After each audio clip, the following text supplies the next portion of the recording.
told myself that I would not be a coach. Really? Yeah, but Why? I don't know, because I always enjoyed competing very, very much, and it's something, even though you're still competing as a coach, it's still not really or exactly the same feeling. But the more I do it, the more natural it feels to me. Back like 3 years ago or more, Kuroki asked me if I'd like to coach. I told him I don't know what to do, and he said just do what you think is good. And over the years, I kind of developed my own style. 我觉得应该是在 TI7的那个契机吧。当时我本来还是一个选手，但是很遗憾 TI 差一步没进去，然后之后就接受到了好友 Bernie 的邀请，然后就去了 IG 做教练。然后在短短1个月的时间里，我觉得做教练很不错。从一个教练的这样一个角度跟身份去更能看清这些大局跟战术上的东西，所以也是从 TI7之后我就决定做教练，发挥自己更擅长的东西。What do you think it takes to be a successful coach throughout TI? TI is crazy tournament where anything can happen, and I just think it's so important that you stay composed, that you stay true to your own identity as a team, and believe in your strategies, you know. 因为从历届的比赛或者从历届的 TI 来看，其实有很多的王者，最终的冠军，他们其实一开始的路并不顺，就像 TI7的Liquid 一样，他们是从甚至第1轮就掉到了败者组，但是呢，他们一路越打状态越好，越打信心越足，一路过关斩将，最终从败者组杀上来，夺得了冠军。我觉得作为教练，或者说一个队伍里面的队长的话，我觉得都要有这样的作用，能领导一个队伍。Can you each say one thing that you admire about the other 2 people on this couch, as far as either as a player or as a leader? I mean, I think that for him, the impression I got from him coaching Liquid was always a very, very positive one. But seeing you be coaching TNC has actually made me respect you a lot more, because I think that after you join the team, I feel like they look like a team, and I feel like that's the coach's job.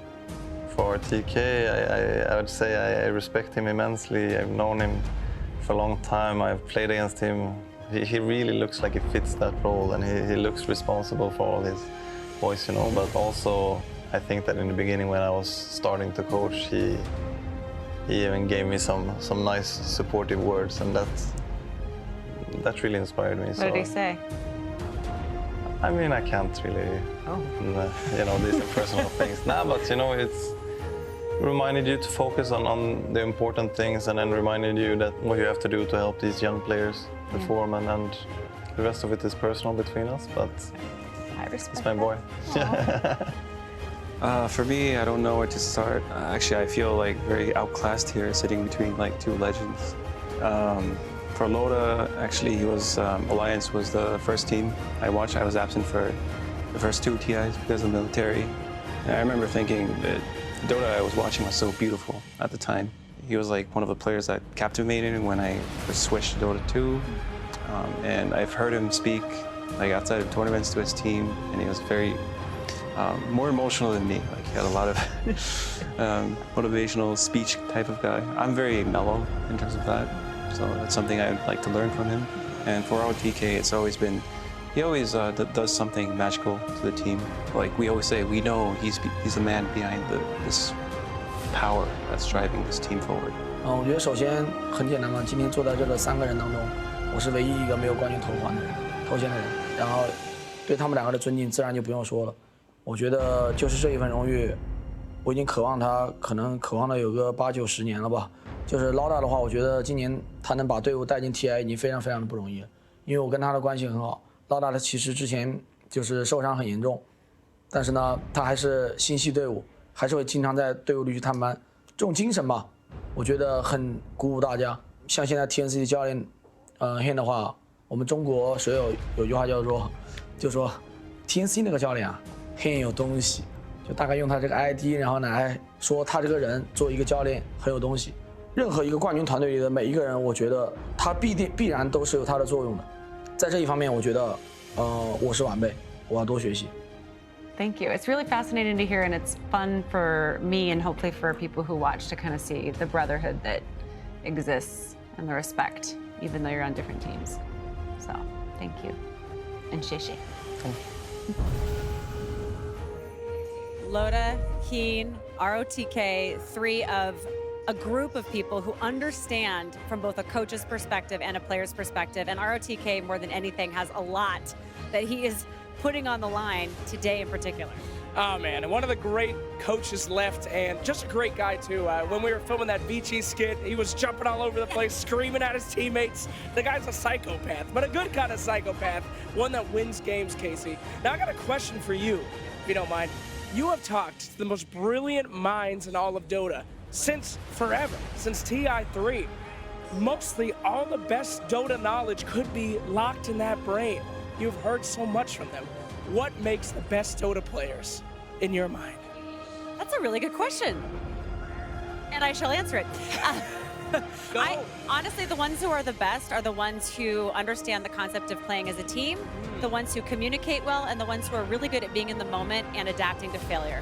Well, you know who that reminds me of? ROTK, let's go, Vici! Full, non-bias. Let's go. I love it. Thank you. Thank you very much, Casey and Jake, and also to the three legends that we had in that particular video. All three. I'd come to you first, Jack, because I'm sure you identify with some of the things that they were talking about. Even more, because we got to experience firsthand the ROTK coaching at some point last season. So this was the early days of VGJ Storm. We made MDL Macau, which was our first LAN. And you know, since we were like with VG, we're like, hey, you know, ROTK's here. Can we get his insight and his wisdom for a day? So he comes into the room. He watches some of our replays. We had a rough day one. You know, he's like stroking his beard and you know, just thinking about stuff. And then all of a sudden, it just starts. You know, he's like, oh, you know, this fight, you had 10K net worth, but you saved 4,000 gold, so you're really fighting at 6. He just goes back and forth, and he does it with such a, I don't know, such an energy and a spirit. You know, it's very clear and concise. At the same time, it's very uplifting. It's like, hey, these are the issues. These two supports can't be together, whatever it is. And then by the time that he's done, you know, the whole room, the atmosphere in the room is just different. It's like, yeah, like we're unstoppable now. Like we got this. You know, the next day. We went 0-4, unfortunately, but the measure of Jack, that's not a good story. It's supposed to have been more positive than that. It's not on him, and in fact, he takes a lot of the pressure and blame off his team because you know, you go on Weibo or whatever, and you flame the drafts. Or, you know how much flack people get for drafts. He's like, all right, sure, bring it all on me. Don't put it on the players. You know, so that's just the amount of spirit and charisma that he has, plus the depth of knowledge of the game. He's a great coach. Yeah, absolutely. We should take a look at the brackets and bring you right up to speed as to where we are, because just 5 teams are left in with a shout here at the International 2019. In the upper bracket, LGD and OG face off again. Yeah, I know, don't worry, you're not in a time machine. This isn't 2018. It is exactly the same upper bracket final as we had last season. PSG.LGD versus OG. Unfortunately, Vici and EG slipped down to the lower bracket, where EG were removed from the tournament. No third place for them this year. Instead of 5th, 6th finish for them. Again, the most successful organisation at the International all-time. Liquid coming through with 7 straight wins in that lower bracket. They await the winners of Vici and Secret, which will be our first game of the day. We've also got the OG PSG.LGD game and Liquid versus either Secret or Vici today. Gods, every day just gets better and better. It really does. I mean, I think everyone's going to be looking at OG-LGD rematch. It's just such a classic, but there's something always special when elimination's on the line. And that's where those other 2 series, I think, is where you really look for fireworks. OG-LGD is going to be some of the best Dota of the tournament, but the other ones, that's going to be where it's do or die. Yeah, absolutely. Let's just preview LGD versus OG. You guys have played OG. There's the famous, now what's become the infamous first OKGG moment of the first game.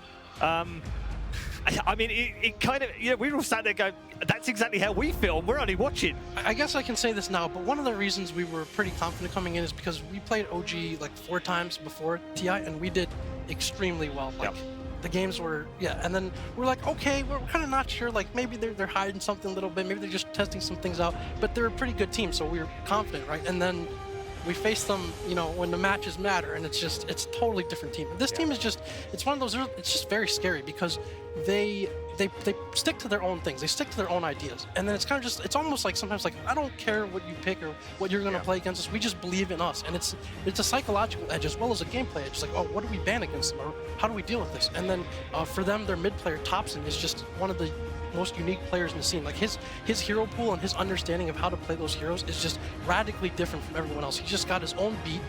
The whole team has their own beat, and they just play so well to it. It's a very scary team to face. Do you feel like, in a way, PSG.LGD versus OG is the perfect upper bracket final because of the way that both teams are playing and because of what happened last year? Yeah, I think, I mean, given the storylines, like, given where we are, given the shot at redemption, given the, hey, you know, we'd like to avoid having to play lower and upper bracket on the same day, maybe we'll be able to beat them this time. Yeah, absolutely, and for the home crowd especially, you know, this is what they wanted, and Anna has reached a status among the fans here that's, you know, usually there's like this god, that god. Right. Anna is just the god. It's just god at this point. Yeah, he's a god now. It's like god. It's like he you know, he took some time off and then he felt like playing Dota, so he just, you know, put Anna back in there and you know, just comes out of vacation to just own everyone. So Yeah, it's crazy. Talk about that, guys. You know, you're Australian. You must have a lot of pride. The fact that you've got a TI winner. Not many countries have one of those. What's he like in Australia? Because he always feels like very down to earth. I talk to him a lot. He's just a chill kid, you know. He's fine. He's having a ball. He's having to enjoy. But he seems really mellow. He's quite, you know, calm about stuff. He doesn't really get head up about winning TI even. No, I mean, he's kind of cocky, but he doesn't have that big ego. He is that kind of just chill kid. He just wants, he's soft-spoken, just wants to, you know, hang out with his friends when he's back in Australia. He doesn't want to do anything big or grand, and he's just a really great guy. And it's so good to see him successful again. I don't know how he's so freaking good at Dota. When he goes home to Australia, he's literally just playing party queue with 3K MMR friends and just clowning around, playing carry IO. I guess that's why he's so good, because he gets to play in a bracket where he can figure out stuff like carry IO. And hey, he makes it work. Yeah. Jack mentioned Thompson as well. He's an exceptional talent, isn't he, Lacoste? And as Jack pointed out, super different. Oh, for sure. I mean, Thompson, as you said, Jack said, that the guy has some really different heroes that he's been playing on mid. His approach to the game, like how fast can you adapt to what he's doing? Sometimes you see him between tier 1 and tier 2 tower 5 minutes in, like, do we rotate the supports? Like, it's just chaotic Dota that you need to make a decision in a couple of seconds. Whether do we go or not? Is it going to cost us the early game? It's really hard to play against him. Who do you think Liquid are sitting there, gods, wishing they played? Do you feel like they might have a preference for playing one or the other, Secret or Vici?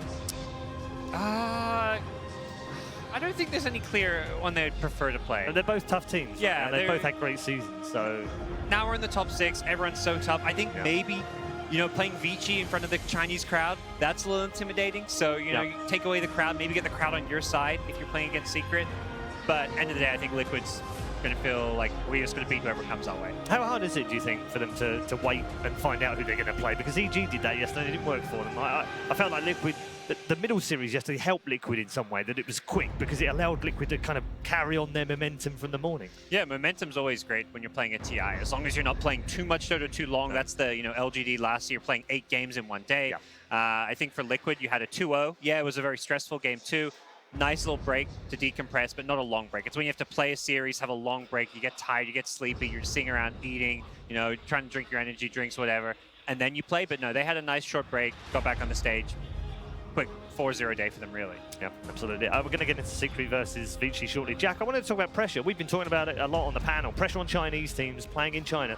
We've often said, haven't we, they don't necessarily perform that well. They don't win tournaments in China when they're here. This is huge. They've got to win this one. Yeah, I mean, just to talk about some of the back. I mean, again, you go to like any PC cafe or whatever, you still see people playing Dota 1. Like, you know, they're saying kind of Dota is like a way of life or a religion. Like, once you're committed, you know, you're committed to it. So to have that kind of legacy going back generations, all these stars, the professional scene that's been here and been mature and grown for a while, you're following in those footsteps and you're representing your country that has done so well traditionally at TI. There's definitely a lot of pressure that's there. I mean, some people are better at kind of, you know, just tuning that out, not really thinking about it. But for others, it can affect you, whether it's, you know, the discussion, whether it's people might even come and, you know, say stuff about your family and things like that. If you do well, it's very difficult for some to deal with. Blimey. So, I mean, was it Arme getting mobbed in the cafe yesterday because we were in the hotel and a load of fans somehow got into the segment? They just mobbed him while he was queuing for food. They're all superstars, you know. They're crazy out here. Yeah, the fans love Dota. Yeah. Yeah, it's absolutely. It's been an absolutely immense pleasure and privilege to have you on here as well to talk about that kind of stuff, because you're just so in touch with the communities. We love you, Jay. We're ready, ladies and gentlemen, to get into our first game of the day. And our first team of the day to introduce you is going to be Team Secret. Puppy leading the way.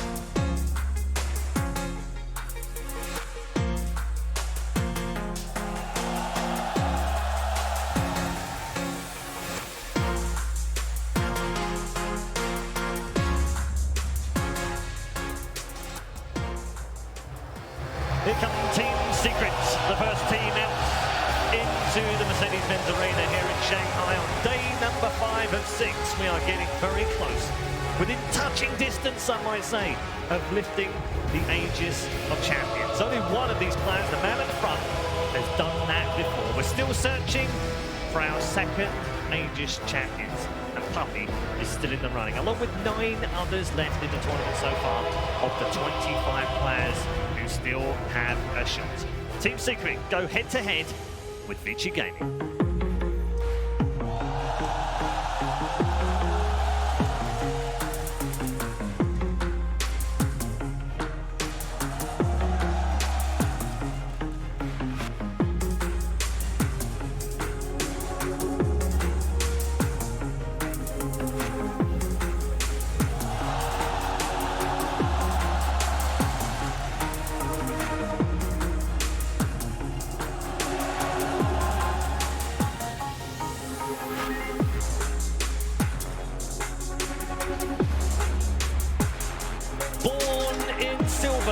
Determined to change it to gold.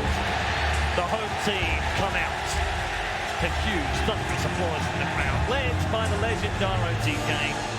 Yang and his teammates definitely aren't dead at the International, at least not yet. They are guaranteed top 5, but that is not what they came here to do. They came here with one purpose: claim the Aegis and bring China back to the top of Dota 2. They'll get themselves settled and ready for Team Secret in this lower bracket matchup for a place inside the top 4. And we'll be back in just a moment on the panel to discuss these two teams. But first, let's hear what Team Secret had to say when they caught up with Casey pre-tournament.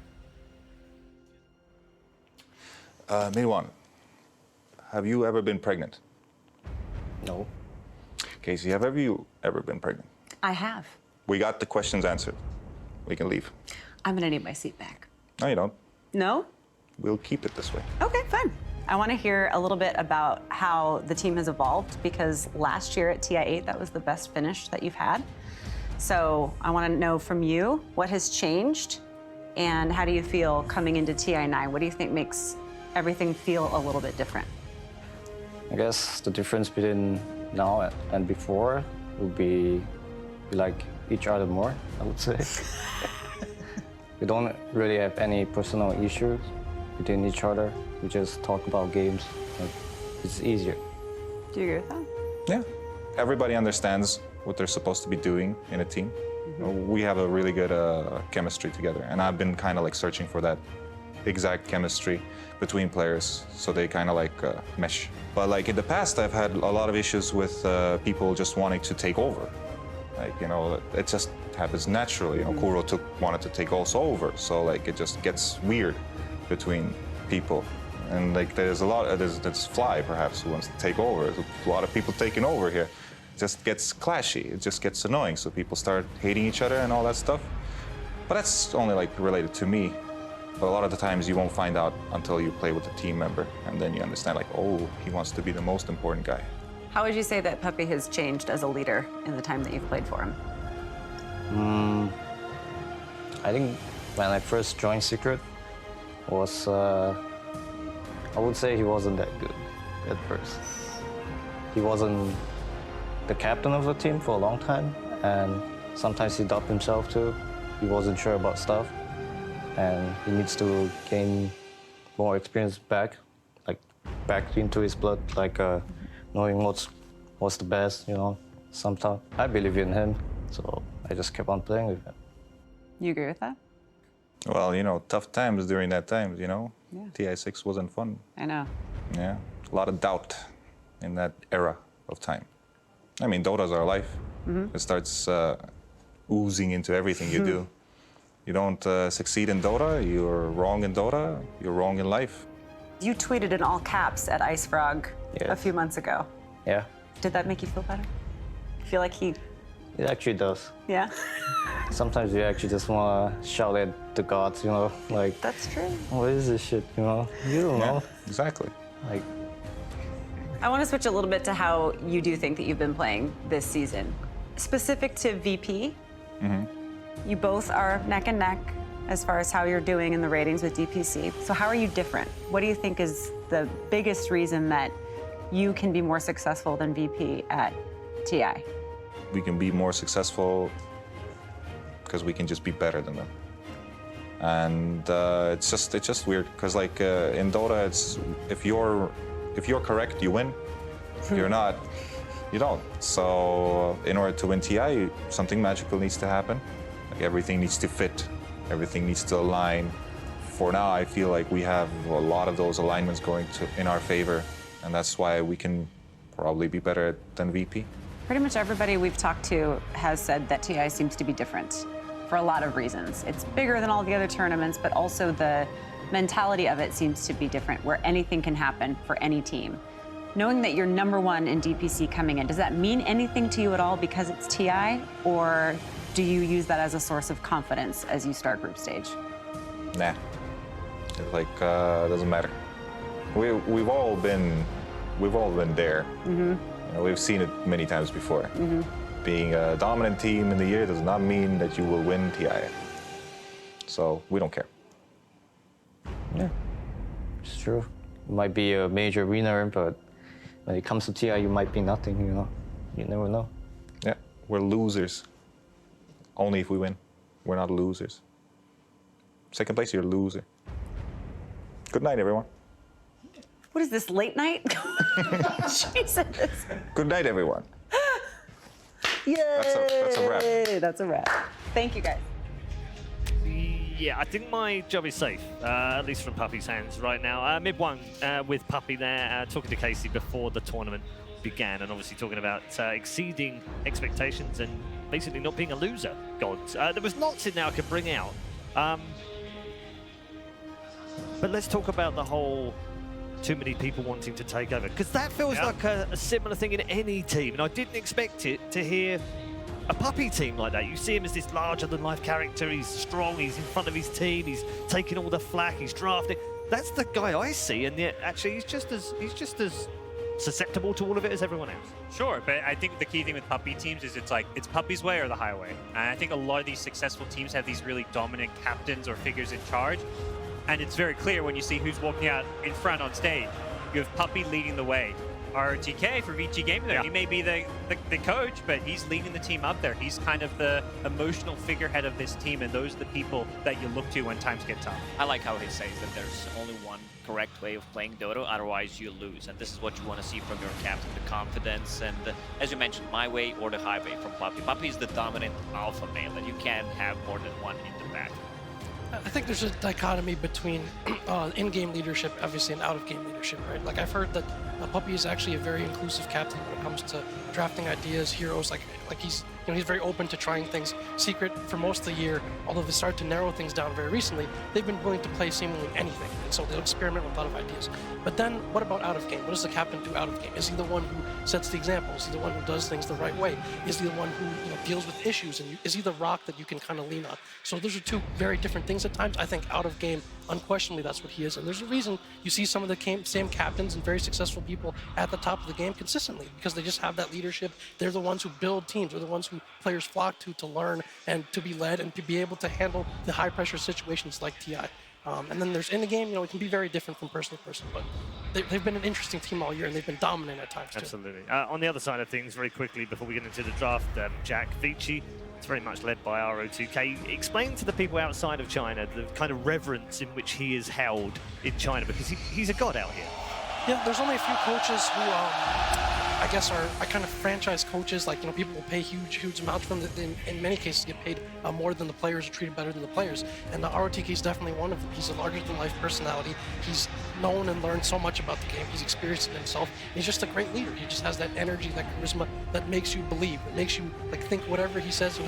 Yeah, that makes sense. Yeah, let's go do it. And he's willing to make small sacrifices for his team as well. Like I said, be a lightning rod for criticism. Always stick his neck out there for his players. That's what makes him such a great coach. So it's an interesting clash between these two teams. Very quickly then, quick predictions from each of you? I think it's going 3 games. Okay, that's the prediction I like. I'm going to give Secret the edge, though. Okay, Lacoste? I'm going to go with Secret as well. I'm going to go with my EU boys here. Okay, Jack? I think these are two very similar teams. They both handle the late game and those details later on in team fights very well, but I think Vici's early game has been a bit more stable. I think Secret might have started to lose confidence in some of their other lineups, so I'm going with Vici 2-1 or 2-0. All right, good stuff. That's it from our main panel, but time to get into our first game of the day. Secret versus Vici. Vici Gaming versus Team Secret. Game 1. Welcome everybody to the draft panel. My name is Tsunami. I'm here joined by CCNC and BSJ, two North American titans of industry. CCNC, I'm glad you're here because specifically, I've had a few questions about Mid-1 this tournament. Yeah? This used to be one of the most stable players for me for Secret, and as we've been seeing throughout the main stage, I've been kind of skeptical on his performance, which is weird because normally he's been super stable. This is his 4th TI. You'd think that at this point it would be rock solid, but I don't know. Do you agree that he's been kind of iffy? Do you think it's some sort of main stage thing, or is it just me over analyzing it? To be honest, I think a lot of times on these super high tier teams, whenever individual players look like they're having, weak spots or they're having bad games, I think a lot of times it's more of a team dynamic. It's, the team is sort of having strange ideas, or they're picking different heroes that's sort of causing one player to be a little bit out of their comfort zone, and it shows on one player's game more than others. But I feel like Mid-1 is like a legendary tier player. The way this guy thinks about the game, the heroes he's able to play, you look at the way he plays pubs, the variety of heroes he plays, and how he's still able to have like an incredibly high impact on every hero. I think he's the type of player that will always he'll always come and perform, and sometimes, because of the way the game plays out, it may look like he's having an off game or something, and maybe that occasionally happens, but I think as a player, he is like as stable as a mid player as you're gonna get. Yeah. Oh, one of the main points I wanted to make about Secret's drafts is at the start of the main event, when they weren't having much success, they lost 3 out of the first 4 games. They didn't draft very much team fight at all. And something I believe is one of the easiest ways to lose to on-paper teams that are weaker than you is to have weaker team fight, meaning that you have to play the map, you have to be efficient, you can't have any unnecessary deaths. And if you do, TI, we talked about the mistakes that happen, right? And like you said, sometimes if the game where you can't fight the opponent team and you can't really split push or anything like that, it becomes really complicated. And sometimes it just shows, even on the best players in the world, that if the game's not straightforward to play, and like you said, out of your comfort zone, you're just not going to look like the class of player that you are. And I think that's why Secret looks so dominant over the course of the season. Anytime I spoke to any other team, they were just like, Secret is they're the best team fighters in Dota. They're the best team fighting team in Dota. And if you have that kind of intimidation factor, then you're willing to give up some ground in the early stages of the game, because whenever 5v5 engagements start rolling around, your vision game, your execution game, all that stuff is going to be far superior. Yeah, no, for sure. I mean, I think what's sort of interesting about these first few picks is that Secret gave up the Tidehunter. I think if you look at Vici and LGD's series before this, where Vici dropped down, I think Tide was first phase banned in both games. I think they've been prioritizing this hero very highly, and sort of what BSJ said about this team fight. There's sort of these TI heroes that people fall back to, your Earthshakers, your Tidehunters, Enigmas, Voids, things like this that we see being picked quite a bit right now, that make the game simple. They make the game, you have this hero that's going to stand in front of your tower, and you can't go on him. If you go on him, he's going to press Ravage, and you're going to get wiped, and it allows you to, play for this win condition, pick your hero that's going to outscale the other heroes, and you can sort of sit and defend your towers and play the game in just a very stable, calm way that makes it, easy for, your puppy to just say, yeah, let's just sit here and let's defend this tower and farm up because Niche is going to carry this game. When teams have been picking Tide against Secret, I was going to highlight the Void Ban as well as Enigma. Team Secret has liked to pick heroes with stuns that aren't purgeable by Kraken Shell, because like he said, if you go on him, he gets the Kraken Shell off Ravage, suddenly you're going to lose the team fight. Morning!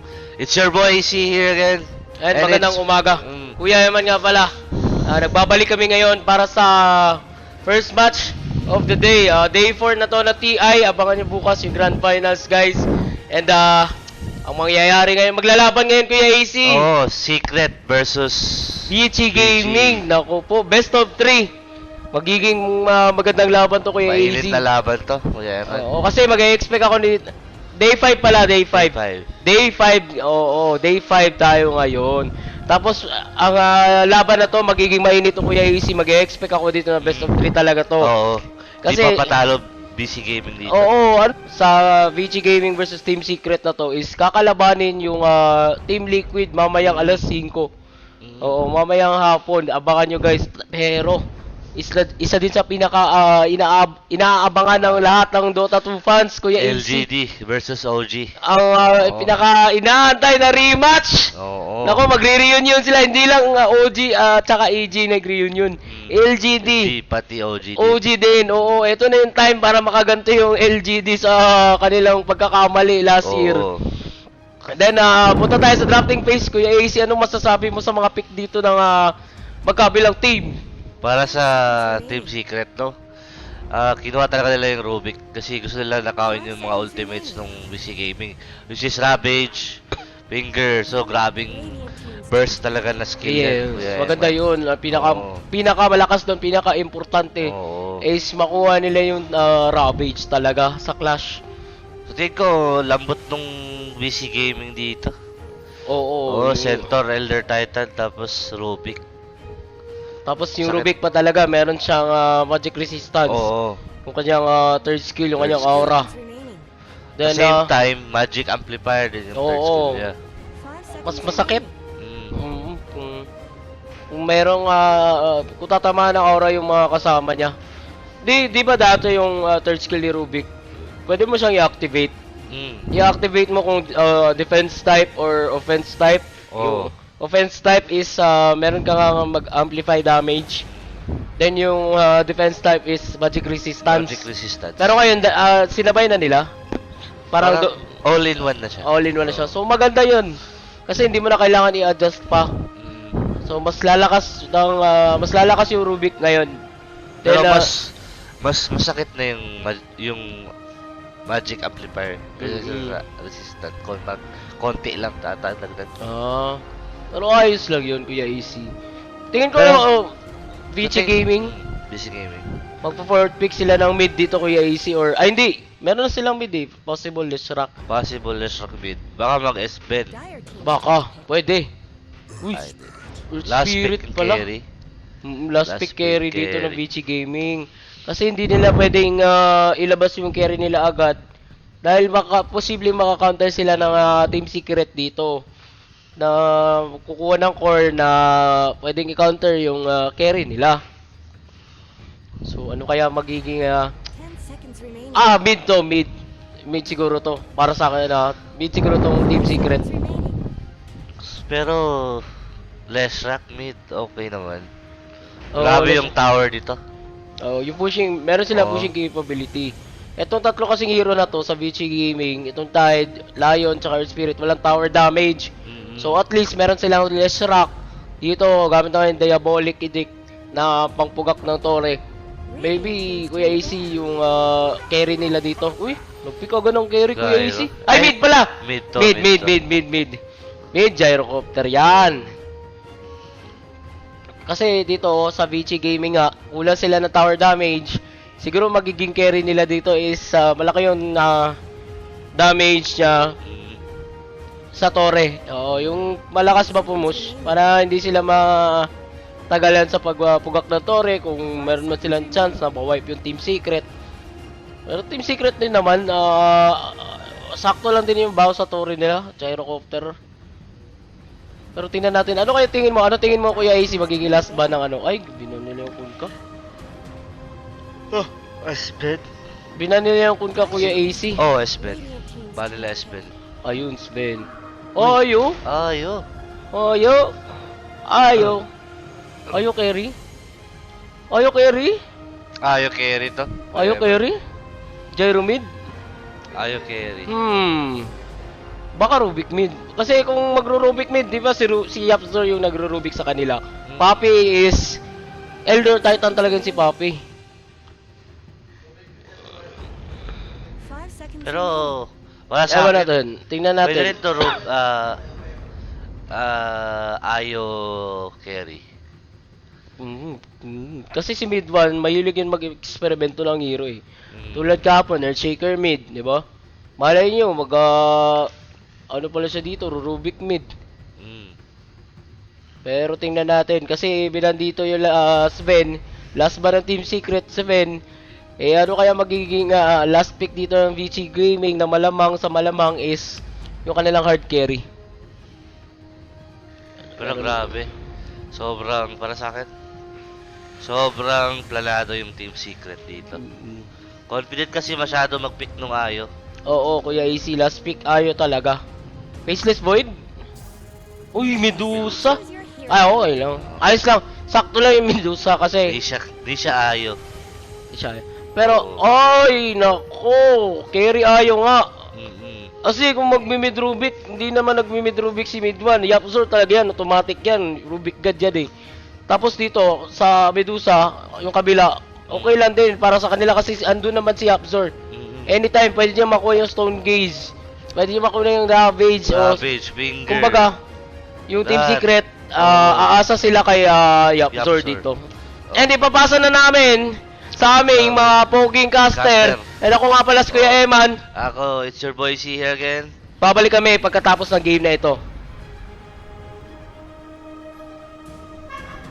What's up, mananap, mga amigo, mga amiga? Ari naman kami day para sa isa ka bongga. Bongga na hampang bla, no? Bla, no? Elongga kaaw. So, magandang umaga sa inyo lahat, mga kaibigan. Muli kami nagbabalik nga para sa Day 5 of this TI coverage. First game, Vici versus Team Secret, mga kaibigan, no? Kung ako nga po pala si Kuya Ruben, sa mga hindi nakakilala sa akin, ang kasama ko po ang pinakamalapit na si Kuya Nico. Isa po sa pinakamagagaling na player yan dito sa Pinas, no? Sana all. Dito sa C server. So, binabati ko nga pala lahat ng mga nanonood dyan, lalo si Chester Bacolod na nagtatanong anong hashtag daw. Mag-abang-abang lang po tayo, i-release po natin yung hashtag mamaya. Kay Yadaw, yung sa NC Toril daw, sabi niya. Kay Sir Ses, pa-shoutout sa NC Midsayap na live na here. Si Ray Anthony, mas grabing support sa Team Secret. Wala bang support sa Team VC dyan? Wala bang China team dyan? Wala ba? Kuya Nico, ikaw, saan ka dito? China team? Team Secret ako. Team Secret ka rin? Oo. Sige, ako na lang yung China team. Ikaw para na China. At least may support yung China. Ba't gusto mo maging Chinese fan? Hindi naman sa gusto ko maging Chinese fan, pero I feel wala ka guilty. ng choice. Wala ka ng choice. Pinubos na eh. Ubus na, puro na kayo Team Secret eh. Wala tayong kontra eh. At ano nga pala, ito nga yung first IO game ata ng first IO game ng Secret. Na si Nisha nagamit in this tournament. At tingnan natin. Team with most Roshan kills, Kuya Nico. Mag-predict muna tayo dito, guys. Secret ata ako. Secret? Sure? Yes. Secret. Kasi yung lineup nila dito eh. Feel ko... Farm game yan sila eh. Makikita mo naman sa hero nila, Medusa. Tapos wala mo siya pang Will a tower pick will be 410? Yes. Yes daw, sabi ni Kuya Nico. Total number of Link Daggers purchased, 1, 2, sino pa ba mag-blink dito? 3. 3 lang, 3. 4. Yeah, it's in 25 minutes, bro. Naisip namin yung mga... Player with the highest total magic or pure damage done to heroes by 10. Leshrac. Leshrac or... Leshrac. Just pick Leshrac. So yun na po yung prediction natin, mga kaibigan. So binabati ko nga pala si Junar Villalobos. Shout out daw galing sa Samal Team Secret. Binabati ko rin po si Selet Wasil na nag-solo rides ngayon. Sana all nakaka-solo rides. I'll miss my motorcycle na. Sino pa mismo? Siyempre yung girlfriend ko. Miss na ko na siya. Sana all. Sana all may jowa. Tingnan natin, nagsisimula na yung learning phase. So bago tayo magsimula, Kuya Nico, pakilala naman natin yung gumagamit. For Team VC, si Papa Rasi as Leshrac, DY as Lion, Ori as Medusa, Yang as Tidehunter, and Fade as Earth Spirit. Kuya Nico, sa Team Secret naman, pakilala mo. Si Papi yung Elder Titan, Rubik Yapzor, Nisha Ayo, Zai Centaur, tsaka Mid 1 Gyro. Mid 1 Gyro tayo, mga kaibigan. So yun po ang lineup natin for this day.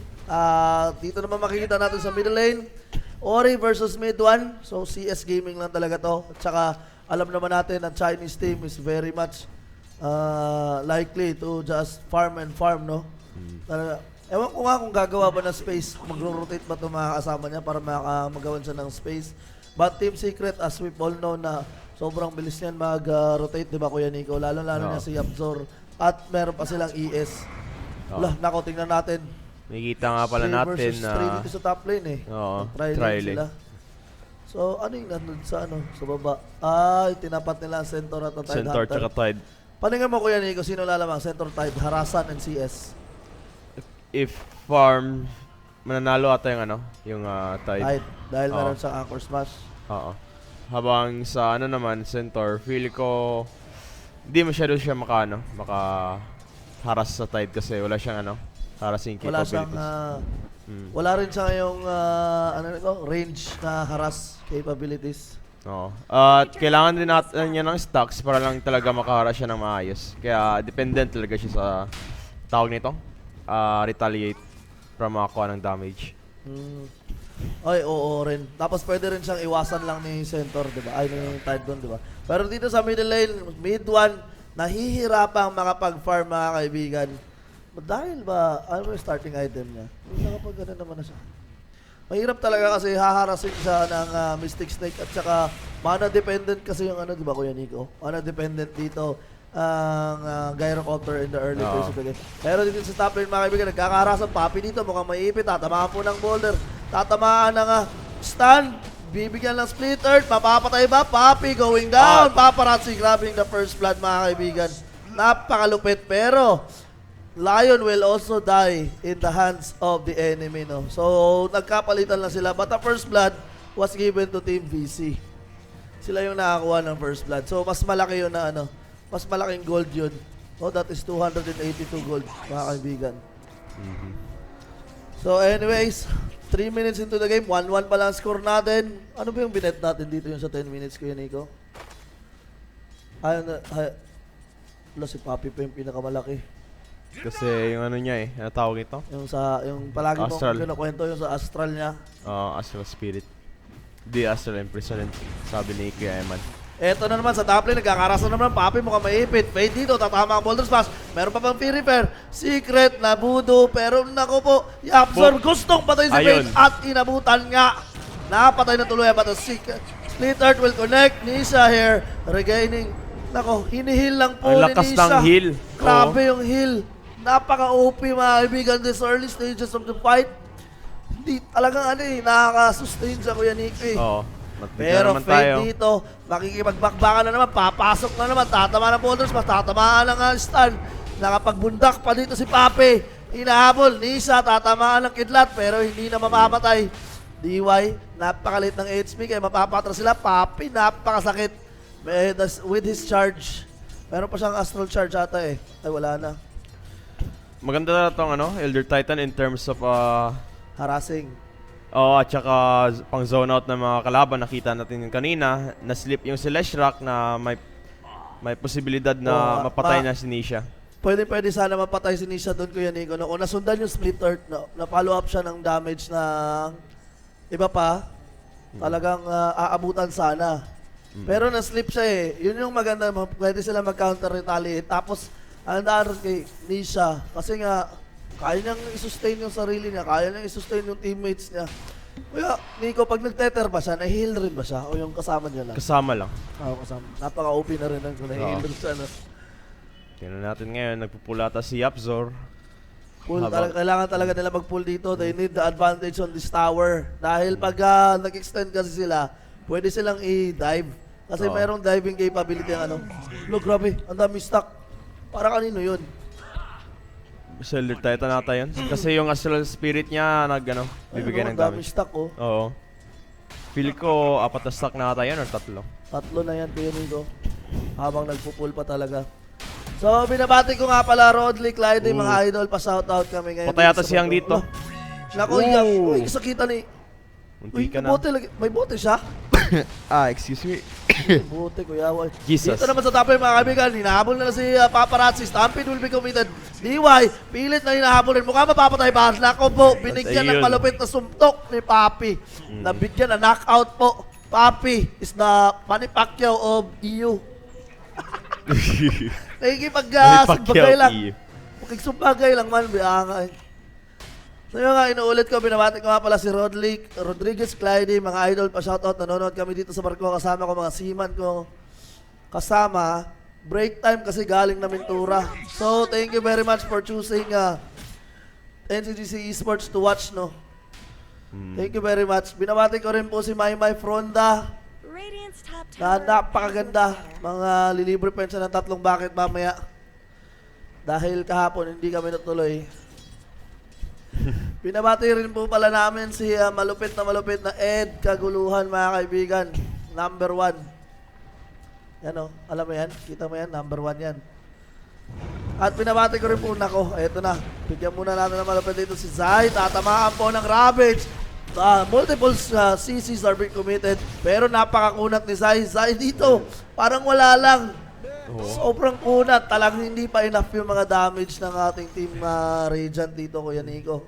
Kulang pata yung damage. At worst thing nga pala is kinumit nila yung ano? Ravage. For just 1 man, tapos hindi man lang nila napatay. Oo. Baka ano yung position rin kasi, masyado nang malayo si Zai doon. May gaps sila. Tapos nasa under the tower na siya, Kuya Nico. Ano sa palagay mo? Tama ba yung if meron ba talaga, kung may ulti nga pala yung ano, tawag ito, Lash Rock, mapapatay talaga yun nila. Kung may ulti. Pero level 4 pa lang? Level 4 pa. Ay, dahil sa at dito yung Stampede. Maganda yung stun ni DY. Disengage. Hulo! Akala ko mo-hope stamp siya, nabuto niya pa. What a nice play from DY. Maganda yung disengage ni DY. Commended. Sa dalawang, sa isa lang ano, sa isang disengage, mabibigyan niya yung ano, si Paparazzi ng ano, more form. Like 1 or 2 waves. Kung hindi, medyo may advantage lang secret dito. Kasi kailangan talaga ng ano, Lash Rock na magiging 6 para maka-online agad siya sa ano, team fights. Pero maganda itong ginawa ni Yapzor at pinul niya yung ano. Grabe yung pooling nila para sa ano, sobrang dami na ng stock. Oo, dami na ng stock sa ano, Ancient. Parang nga pala to sa Medusa, in case. Yung Medusa, oh. Mayaman yung Medusa. Number 1 sa network. Wait. Ako, ito po, makikita natin, binibigyan si DY dito, pero wala nang, hindi na sila nag-commit. Kasi si Zai ayaw na ipasok, no? Paparazzi, nakipagpalit ng lane. Nakipagpalit na siya ng lane. Kay Tide Hunter. Siya ay nasa top lane na. Level 7 na pala. Kasi grabe naman yung XP niya. Di ata kasi nila kinayang linya sa ano against an Elder Titan kasi malakas talaga yung 80. It comes to denying at saka laning prowess. Kaya usually ina-avoid talaga yung ano Elder Titan. Uy, grabe ko yun, Nico. Grabe, wala lang ginawa tong Earth Spirit kundi mag-stack na mag-stack. Oo. Di ata to kayang ano, nakawin ng Team Secret kasi feel ko wala naman silang pang AOE dito na yung normalit na sobrang dami. Wala pa kasing ay meron na bang call? Meron cooldown na flak cannon, pero feel ko kulang pa talaga. Wala pa siyang damage. Attack speed pa lang siya eh. Magbibuild pa lang siya ng kanyang face boots. Makikita natin si Nisha ngayon, may Helm of the Dominator na nga pala. And bounty runes in 22nd. Tingnan natin kung may action. At malaki ba yung effect ng Dominator dito? Kasi mabilis yung ano, movement speed ng i-dominate mo na creep.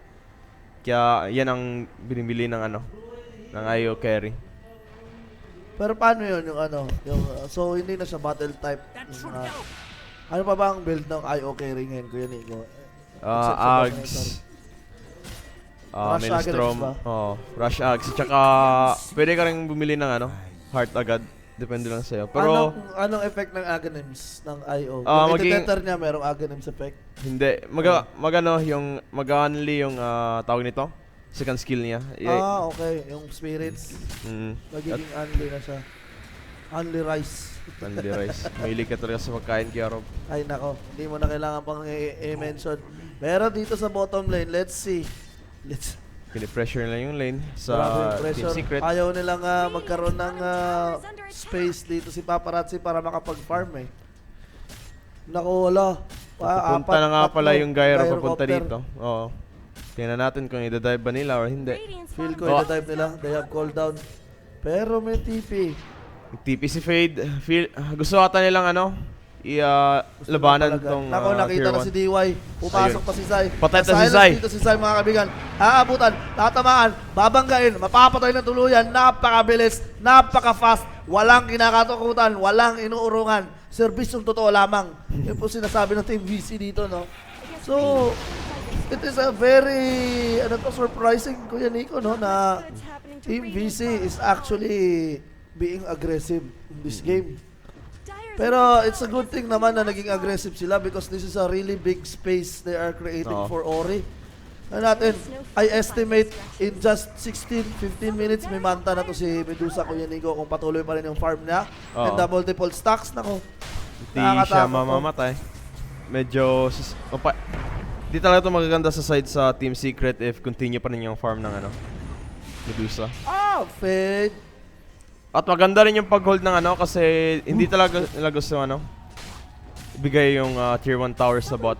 Kaya dinefend ng 4 na hero, nag-respond si Yang at yun ang deny natin. Na-deny pa. Pero still a good offense there for Team VC. Nakuha na nila ang first tower in just 12 minutes, no? So it will open up more space for them to farm, lalong-lalo na pag nakuha nila yung sa bottom para free na yung farm nila. Pero yang dito, aabutan pa ng bundak. Aabutan pa ng echo stamp. Ayaw tayo commit kasi may Ravage and possibility mamamatay si Nisha. Kung may Ravage? Hindi, nasa high ground siya nasa high ground yung si Papi. Pwede lang siyang mag-tether doon para lumipat. Kaya ayaw niya i-commit yung Ravage. Kasi makunat na rin si Ayo Meron na siyang point booster. Pwede rin, pwede. Pero majority talaga may advantage yung Team VG ngayon as of now. Oo, talaga. They have a very big... Wala, napakayaman naman ni Nisha, Kuya Nico. Tama ba ito nakikita ko? Nakipag-farm siya sa... This is Medusa we're talking about. Sa jungle lang siya nagpa-farm habang si Midwa naman ay nagbibigay space. Tulad nitong bot lane, pinupush nila, sabay si Yabzor. At di yata nila i-defend tong tier 1 top o late lang talaga sila. Late talaga sila, feel ko. Nag-TP. Hindi na to hindi na sila mag-chase kasi mahirap na talaga. They're just opening up more spaces for them to farm, Kuya Nico. Pero dito, mid 1, aabutan na ko po, napakalupit. Magnetize will be used, Stampede will be committed, pero hindi na nila maabutan si mid 1. Tingnan natin kung meron pang rolling boulder. Stampede, Echo Stamp is going to be committed. Aabutan mo yung paparazzi, hindi na tamaan. But DY on the top lane will be dead. Papatayin siya ng 3 doon. Ganda rin yung Stampede usage ni Zai. At significant kill na sana yung si Gyro. Mabuti na lang ginamit. Nako, eto na, tignan natin kung may ilalaban ba. Ravage is online. Aabutan kaya si Zai, tataman. Malupit, bakbakin mo. Ori, bakbakin mo. Pero napakabilis tumakbo. 4 ang paan yan, mga friends. Pero aabutan pa rin. Aabutan pa rin dito ni Ori. Napakasakit ni Ori, mga kaibigan. Oh my God, 15 minutes. Meron na po siyang manta.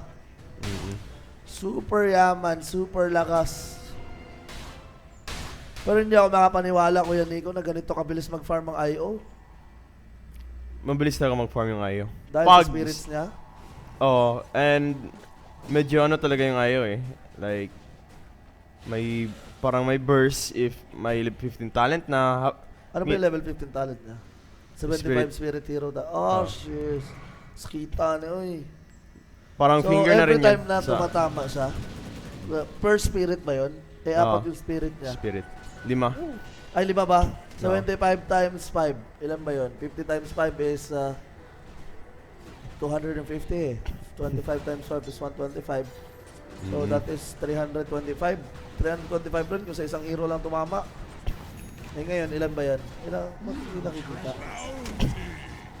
Anong effect ng spirit sa mga neutral, Kuya Nico? Parang rin, hero, pero di siya puputok. At may minimal damage din sa creeps pag tinamaan ng mga spirit na nagro-rotate. So anyways, binabati ko nga pala si Kenneth, Brian, Discartin, and si Jude po nakakapasok lang sa stream. Sa lahat nga po pala ng kakapasok lang sa stream, ini-invite ko po kayong mag-share po ng stream natin mga kaibigan. Para naman makita ng mga parents nyo, sa mga kaibigan nyo, ng lola't lola nyo, ng mga tita-tito nyo, kung anong ginagawa nyo. Pero ayun ang Ravage kay Nisha. Kinumit na ang Ravage. Pero, ayun ang tether out. Pero papasukin pa rin. Ay! Kasakit ni Absor. Nakuha niya yung ulti ni Paparazzi dito. Paparazzi, tatama ng homing missile. Walang cooldown. Mid one. Mukhang mapapatay. Magnetas will be committed. Mapapatay rin po dito si Paparazzi mga kaibigan. Nang ibagbakbakan. Ori dito. Normal hitting against these enemies, no? Magnetize is still in play. Yang, dive in. Zai dito. Tignan natin kung mapapatay. Pero Yang, ayaw pagpataka. Nahayang yun ka. Nahayang yun siya. So, dalawa po kagad na nawala para sa ating Team Vici. Against this Team Secret, napakana ng ginawa ni Nisha. Sobrang bilis niya makapag-react, Kuya Nico. It's so fast. It's so furious. It's fast and furious. Pero yung Ravage ni Yang, parang useless na rin yun sa side ng VG. Pero maganda rin yung effort nila sa pag... Kita mo yun? Manta dodge. Manta dodge na yung Echo Stamp. Grabe. Akala ko nga una-una, hindi ko na bantayan. Akala ko kakampi niya lang. Manta dodge pala. Ayun na naman si Yang Blinkin at stun direct Azai. Pero napakasakit din siya mga kaibigan. Nakipagbakbakan Yapzor dito with his Mystic Snake. Nako, Ori. Meron na siyang Stone Gaze. Tingnan natin kung papalag. Ori, si Ori. Matutunaw. Ayun ang Stone Gaze. Stone Gaze will be committed. Mapapatras dito ang Team Paparazzi. Tatakbo, tatalon, sisigaw ang pangalan mo. Ayun na nga. Nako po, ayun na nga yung kaibigan. Napakasakit ni Nisha. Ngayon, naabutan na naman sila. Cooldown will be committed. Paparazzi is going down. And also Fade, what are you doing with your life, bro? Bakit ka pa tumalon doon? Ginagawa ni Fade. Try na yata i-save yung si Paparazzi, pero huli na ang lahat. Huli na talaga ang lahat. No. At yun na, nakita mo naman yung yung purpose ni Ayo. Sobrang sakit talaga pag may ags at unlimited na yung niya. Yung ball. Super early ags. Tsaka diretso heart. Wala nang boots dahil meron sa tether. Nako, eto na naman. Papi, tatamaan si Ori. The split heart will be committed. Ori, mapapatay. Walang mana. But, Stone Gaze will be committed. Nako, manta pa. Nako. Walang malakas sa marami, 5 versus 1 yan. Hindi kasi RTZ. RTZ is the only guy that can 1 versus 5 rampage in this tournament. But, pero talagang natalo sila. So, kudos pa rin, shoutout pa rin kay RTZ. Shoutout sa mga believers ng EG hanggang sa huli.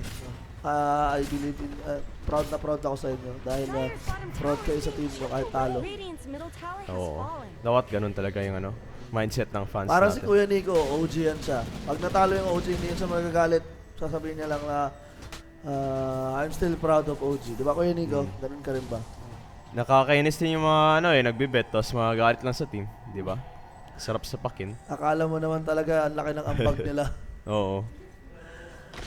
So, lalong-lalo na shoutout kay Kuya Eman at kay Boss Homer Pugsit. Shoutout nga pala kay Paula Ayahay. Grabe nga traffic. Oy, tama na 11:00, wag hapon. 3 hours na, bro. Bro, it's 3 hours. First 10 kills nga pala yung Team Secret at kay maganda rin yung team fight na nagagawa o nangyayari sa side ng Team Secret kasi advantage talaga at napahinto nila yung farm ng Medusa. At yun ang smoke from VG pero wala silang makukuha o mapapatay. Tingnan natin si DY ngayon kung aangat pa siya pero hindi na. Tingnan natin, wait lang kung tama yung prediction natin. Ilang na yung may dagger? 1, 2. O sino pa yung magda-dagger? Kulang pa ng 1. Sino yung pinedict natin magda-dagger? Nag-4 stop si Yapzor. Nako po. Nag-4 stop si Yapzor, kuya. 2 pa lang, 2. Kailangan pa ng 1. Meron pang 5 minutes. Tingnan natin. Sana tama. Na-4 stop si Yapzor Kaya sayang. Wait, ano ba to? At ayun na nga pala yung 15 talent ni Nisha. Parang nagdoble yung damage ng spirits niya kaya sobrang sakit. Oh my god! Wow! Tingnan natin. Meron pang ano, mga team fight. Oh. Tunaw, bro. Prang makukuha nila dito si Ori. Tingnan natin. Nako, Ori, wala kang tatakbuhan. Pero nag-TP out na. Wala silang pang-cancel. Hindi nila ng spot. Oo. Huli na sila. Huli na ang lahat. Huli na ang lahat. So, binabati nga pala namin si Lizaki. He says, Paul is stuck in traffic. What kind of traffic, bro? Is it EDSA? Binabati rin pala namin si Racil Jan Kuriba. Sa touched kuya. And Adriel and Somo. Ang ganda Thank you positioning everyone na, for watching. Pero eto na, mid one, tatamaan. Bibigyan ng finger. Oh my Pero hindi pa rin mapapatay. Zay, pumasok sa loob. Paparazzi, mapapatay. Fade. Also going down. Napakabilis na mga galawan natin dito. Ayun ang 5 Ravage. Mga kaibigan. At awan na Yap during average. Tinatan mo gamitin niya ngayon. Ore! Oh. Ba't hindi siya nag-ravage? Feel ko it's... Pero pang yung pagkas niya ng ravage, siya kuha niya agad. Ori! Bang! Kasakit ba? Sakit na siya. And it's a 5-man wipeout for Team Secret. At may ravage rin si Yapzor. Maganda yung ginawa ni Yapzor. Pag-ravage ko niya agad. Pag blink in niya, nasali siya sa stun, pero nakuha niya pa rin yung ano. Yung ravage. Siguro nakakast na nga kaagad yung... Oo. O sobrang bilis lang talaga yung ano, mata ni Yapzor, kaya nakuha niya agad. At maganda rin yung save ni ano, ni Nisha doon kay mid 1. Grabe yung save, no? Na-commit niya yung lahat. Sino yung nag-force stop pa kay mid 1 palabas? Yapzor. Wala pa siyang force stop. Na-force stop siya ay, palabas. Hindi, relocate ata yun. Ay, relocate ba yun? Relocate yun. Relocate pala yun. Kasi parang lumabas sa bigla eh, parang gano'n. Oo, relocate out. Tapos balik naman sa team fight. So, 22 minutes mga kaibigan. Sira na po yung barracks. Tingnan natin wala yung score. na big ultimates dito for Team VG Gaming. Napaka-annoying talaga ng ano, ng This is going to be very hard for them, Kuya Nico. Nakakatakot. Grabe yung ginagawa ni Zai, Kuya Nico, dahil sobrang kulang niya. Tinatalunan niya sa loob si Paparazzi para hindi na makapasok palabas. Hindi na mapunta yung backline kasi sobrang sakit rin ni Paparazzi dito. Pero Yang, tatalon ka, wala kang ravage. Anong gagawin mo dyan? Tatawa na yung Yang. Cooldown will be committed. Mapapatay po na tuluyan. Ayun ang ravage, mga kaibigan, papatutuluyan. It's a GG call. Nako, 5 po kagad na nawala. And it's a GG call by Team VG. 23 minutes in. Tapos na ang laro. Maganda yung ano, performance sa Secret. Naku. Kinontest mo na ng farm, pero sila pa rin yung panalo sa farming ng Team Secret. Grabe. Grabe, Team Secret. A very well played game. Halimaw. Talagang one-sided yung laro. Sobrang aggressive ng Team Secret natin. Sobrang aggressive ng Team Secret. Yun yung sinasabi ko sa'yo, Kuya Nico, di ba na the place of Team Secret will not be reluctant to just farming. Hindi sila China. Nako, bakbakan ng bakbakan. Pak! So anyways guys, we are going to give it to our panelists for the analyzation of the game. Tingnan natin kung ano masasabi nila, Kuya Nico. So, bigay natin kay Kuya Eman and kay si Boy AC. Ayaw ni Nisha. Maganda rin yung ano, ayaw ni Nisha dito sa game na to. Parang si ano rin, oh. Parang si... Ana. Pero paningin mo, sino mas halimaw? Ako. Oh! Naku, hindi na yan kailangan pa sabihin pa. Halimaw. So, pasa na natin, no? Pasa na natin kay Kuya Eman and kay It's Your Boy AC. It's your boy AC. And we are back live here at Ncgc Esports. Kung nga pala si Kuya Eman. It's your boy AC. And sobrang grabe yung game man na yun, Kuya AC. Akala ko long game eh, man. Hindi ako nag-expect na ganun kabilis na tapos na Team Secret yung laban na yun. Kasi syempre, Medusa yung kalaban nila, di ba? Pero sobrang galit nung Team Secret. Oo. Tapos yung Team Medusa, Team Vici Gaming, yung Medusa nila nasabayan ng Gyro tsaka Ayoy. And also yung sa pinakahuling clash nila, before yung last fight, na team wipe nila yung Vici Gaming plus nanakaw pa talaga ni Rubik yung Ravage, which is nagpapanalo sa kanila nung last fight dun sa may bandang rock sa bottom lane. Doon na nag-call yung BC Gaming. Hindi nila kaya yung burst damage ng Team Secret eh. Sobrang lakas na Team Secret talaga. And Di ako nag-expect talaga kuya si Vici Gaming yan eh. Tapos ganun lang kadali, di ba? Pero malay mo, di ba? Warm up lang daw, parang yung sa EG tsaka ano, tsaka OG. May quality. Pinatikim lang ng game 1. Pero sa tingin ko kuya, man mag-bounce back yung Vici Gaming. Siyempre naman. Hindi basta-basta yan eh, Vici Gaming yan eh. Yan yung nakatala sa TNC. Oo, yan yung tumalo sa TNC. Pero ayun oh, tingnan natin oh. Tingnan natin yung replay dito. Oh. Uy, ayan oh, yung nabatay si Mid-1 dyan.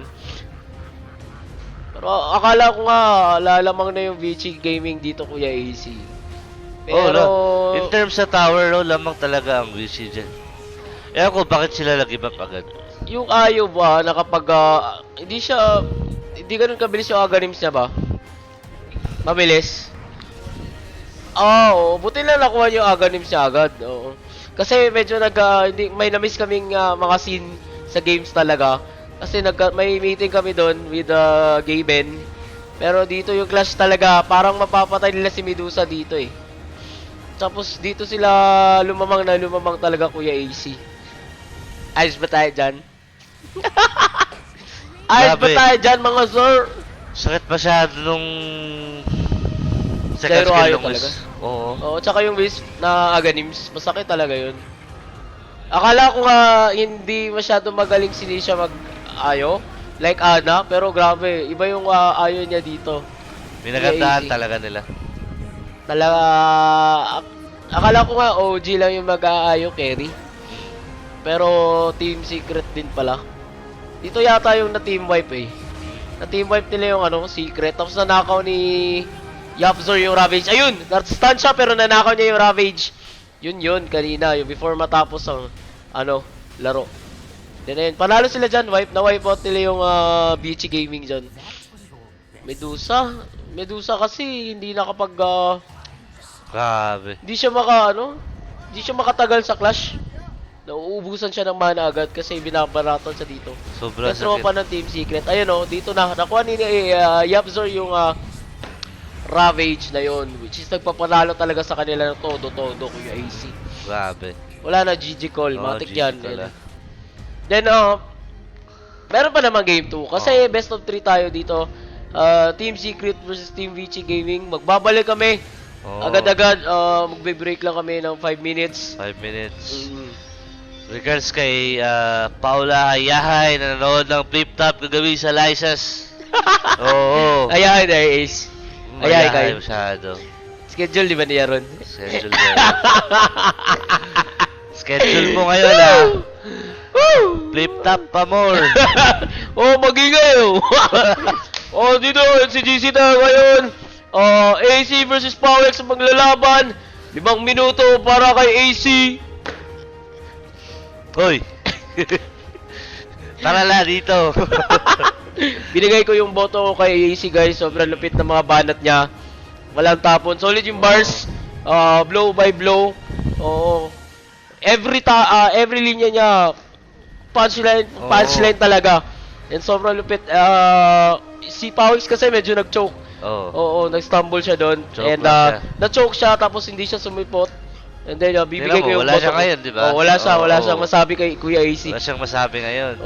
Boto ko 5-0 para kay Kuya AC. And magbabalik kami para sa game 2. Anything, we haven't moved on yet. Don't get too carried away. No, but they will feel like they have a draft advantage because they now know this IO carry is going to be in their head. So going to game 2, there's an extra layer for Vici Gaming to think about. So Secret, they have to think, okay, if they ban IO, which of these other heroes that we don't normally get can we now get and build around? So Secret's now thinking to they're looking at the long picture, the big picture here, looking at the series, if game 2, potentially even a game 3. As Puppy, in terms of statistics on screen right now, he played the Elder Titan, which is the most played hero right now at the event. Might even end up being the most played hero. Although Shadow Demon's running it close and Ogre's not too far behind. Is that kind of what you expected when you scrimmed before TI, Jack? Was that the meta? Just pretty versatile hero all around. He's good in tri-lanes. He stacks well. He gives you team fight. He scales pretty well. Just a good overall hero. Yeah. The Puppy factor I would say here is there's a certain psychological part of when he drafts that I think is a little bit different from other captains. Look at the Infamous series yesterday. He comes in and he's basically like, okay, these are the heroes you win with. You're not going to get them. We're going to ban one and we're going to take one. Then there's some series where Puppy's kind of like, okay, these are the heroes you like. Go ahead and take them. We'll figure out something that beats them. I felt like last year with VGJ Storm against Puppy, it was very much like that. He kind of just like let us have what we wanted. It's like, don't worry, we have an answer for you. Also, does that get in your heads at the same time? Because you're like, why is he giving us all of the heroes we want? I think so. I think so. There's a bit of hesitation. It's like, wait, are we walking into? Are we giving him exactly what he wants? We thought this is what we wanted, but he seems to be giving it to us, right?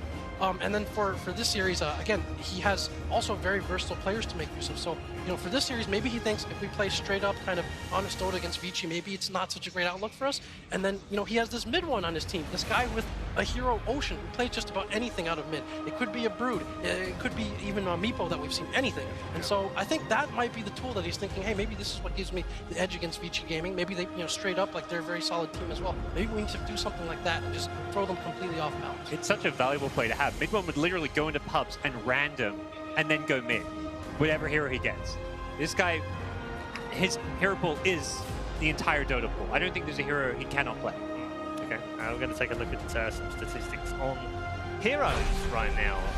TI9 hero notes. Checking with most picked and most banned. As I said, Elder Time having played 68. Shadow Demon just behind him on 67 right now. Most banned, 130 bans for the gold man. Not surprisingly, and totally almost forgotten completely. 1 pick, 0 bans. I think it's 0 ban. I think it's 0 picks, 1 ban, isn't it? For Ricky. Either way, we have picked. He got picked. Oh, he did get picked. Yes, he got picked for 1. And I think we have 4 now heroes. 3 that haven't been picked, but every hero has been picked or banned at this event. All 117. Stale meta. What? Say that again. What? I mean, Alchemist is the hero that you do not want to play against. Most of the time, you just ban it out because they can't punish you. He gets the timing on the radiance. So in this game, Vici ban Tiny, Wisp, Elk. Well, that depends who's going to have the first I think one of those is going to come out, isn't it? Well, for sure. I can't see them both leaving all of those. Like, they're not all going to be left in the pool. They've got to ban them out. And I guess Secret don't care which one of those they get. I feel like Team Secret and Team Liquid were one of the hardest teams to draft against because they have such a variety of the heroes that they can play and the really different openers. You can see in the game yesterday where Liquid opens up with the Sanking and Ancient Apparition, and it takes other team almost all their reserve time to actually adjust what just happened. How do we go? Why are they not picking their usual stuff? Yeah, it is. Mid one was ended last year's TI as the player that played the most heroes, most different heroes last year. And sort of backs up what Jack was saying, that flexibility within the team. But it's not just him either. Nisha's got a great pool. They've got plenty of variety wherever they go right now. As part of having, I mean, Puppy said he didn't care that they were #1 on the DPC, but part of being #1 was they were able to experiment. Yeah, the entire team. Zion, the offlane, has played all kinds of weird stuff. He played some offlane Pudge for a little while. I think some people still waiting to see that one re-emerge. The hero pool diversity is crazy. They're hard to play against. Lacoste is busy cheering. Cheering for my boy Pudge. Thor, Invoker, mid anything. Yeah, Pudge in like any role. Mid Pudge can be pretty scary against a lot of matchups. Can indeed. Game 2, not too far away. Of course, that draft ahead of us. Puppy back out with the team. Team Secrets re-entering the arena. 1 game to the good so far. The plan has worked. They surprised everyone with the carry IO in game #1. And my goodness, did it prove brutally effective on these poor lads who suffered very badly in game 1. They're going to put all of that out of their minds and get themselves back to a happy place. I'm sure ROTK would have given them plenty of happy thoughts to be thinking. And actually, funnily enough, we should be talking about funny because they've had some fun already.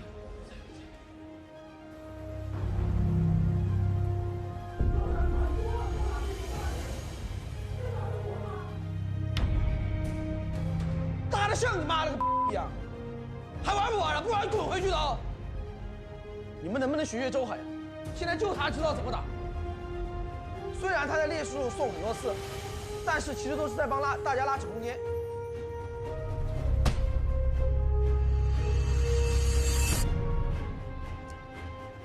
一些16个月了。 Make yourself known. We are gonna have Game 5 of a Grand Finals here. 我不知道它是怎么发生的，人刚一选完，回头看他就已经不动了，突然就不动了。其实没什么影响，我们还是赢了。最难的就是要不被 RTK 发现啊！我们需要想很多办法，因为他一旦发现了，肯定想要来踢掉 PJ 来跟我们一起打了。我们宁愿跟死的 PJ 打，也绝不跟 RTK 打。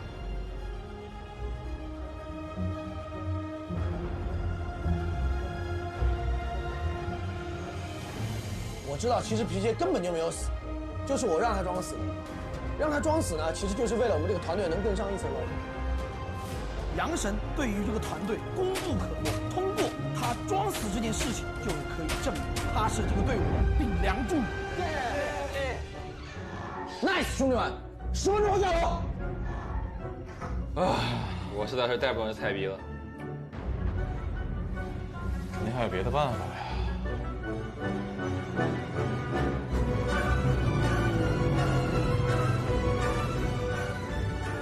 今年 TI 大不同，最终 VG 会举起冠军盾。为什么我会这么有自信呢？因为其他队都没有我们队这样的死皮鞋战术。Vici having a little bit of fun there. No Yangs were hurt in the filming of that piece. Fun to see ROTK in that kind of role as well, Jack. Because he does have a personality, doesn't he? He's not all this fearsome creature behind the players. He's actually a really cool guy. Yeah, all these guys kind of do. Yang is, some of them are as different as can be. You have Ori, I guess, and then DY, like very well educated, well heeled, kind of official and proper in how they talk. And then you have Yang, who's like quite the opposite. Like the way he speaks, he's like known for being very vulgar, or even on stream, stuff like that. But he is in many ways the heart and soul of the team. He makes so many calls. Like his communication is extremely vital. Even to the point where some other teams talk about like, hey, if he's on one of these tempo heroes and he's having a good game, that gets really scary to play against him. But then again, you put him on another hero that's maybe maybe a Necro or something a little bit slower, a bit of a frontliner that wants to hit creeps, then it's like a totally different team. So, yeah. He's super popular out here in China as well. I think he probably got the loudest of all the cheers when the players were being introduced earlier. Yeah. That's come around quite quickly, isn't it? Yeah, he's just a source for memes. He's endearing and like easygoing. He's just kind of like a lightning rod, and a lot of flames, a lot of going back and forth with ROTK as well. Kind of they'll be streaming and be like, yeah, I dare you to come upstairs, like come talk to me there, it's something like that. So yeah, he's very likable. But this team in general has a lot of personality. Fade is probably the most outgoing Chinese player that I've ever seen. He's on Twitter, he speaks English very well. I was going to say his English is fantastic. It's great to be able to talk to someone like that. Yeah, he's like the only Chinese player I think that, you see him at the bar all the time. He comes and wants to drink with other players and socialize. Like, he's the only one who's kind of like that, a bit of a, known as a bit of a playboy as well. So yeah, it's an interesting mix of personalities there. Yeah, fantastic. We were talking about DY before, weren't we, Gods, yesterday, and what transition that guy's had over the last 9-10 months. You think back to those early games that he had at the start of the season.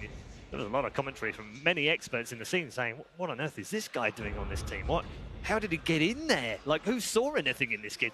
You wouldn't be saying that today. Yeah, he came out of nowhere. He seemed to have just played the same 1 or 2 5 positions every game, didn't have much versatility.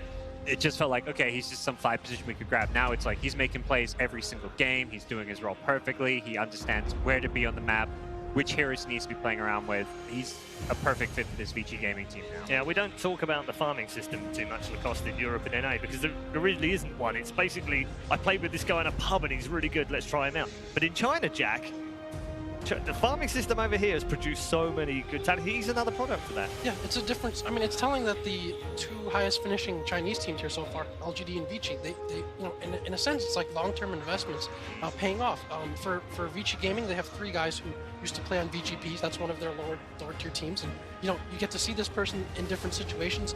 It's not a complete unknown when he comes into the team. At the same time, you kind of have his contract. He's already in your club, and so when you promote him to the first team, so to speak, you know what you're getting.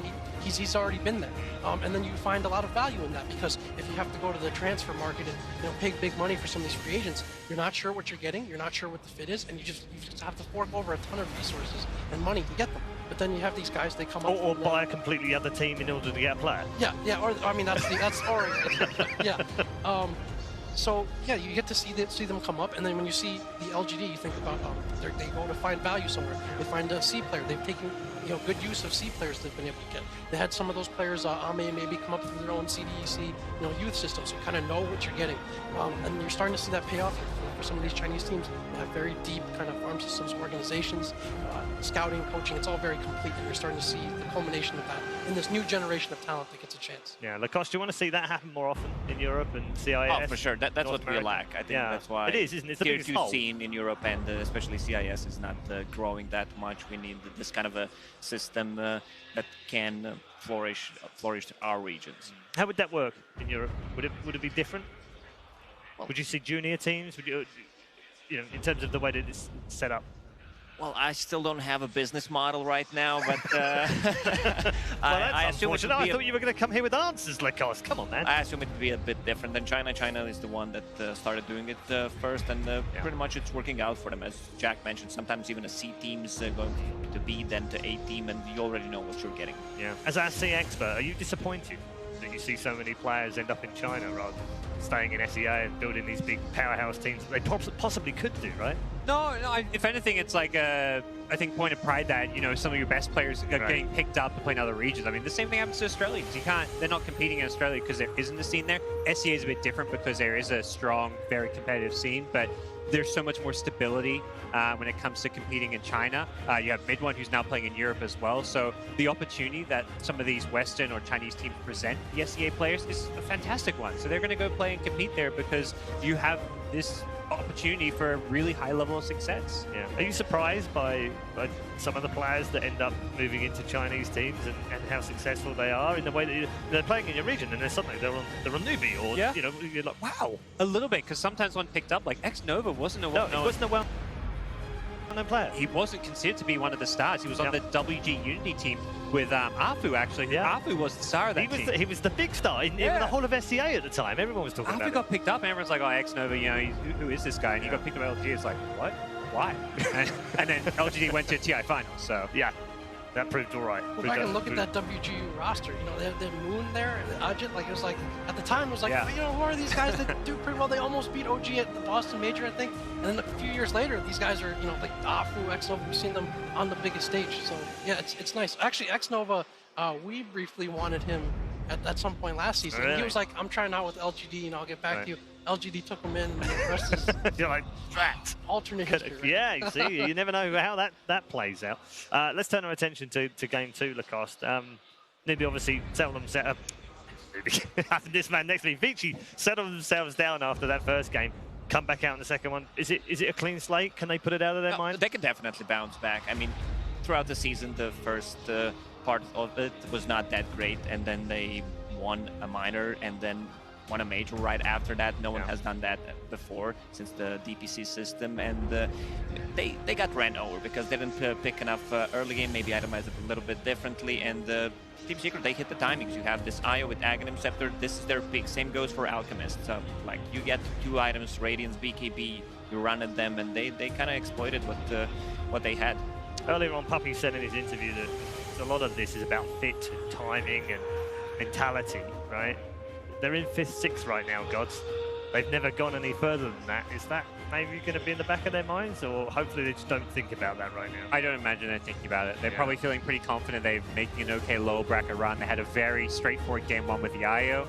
I think Secret, all you're focusing on is game number 2. All right, thanks very much, gents. We're going to get more from all of our panelists very shortly. Of course, they'll be back after game number 2, which is where we're heading right now. Our draft panel are primed. Our commentary team are ready for an explosive game number 2.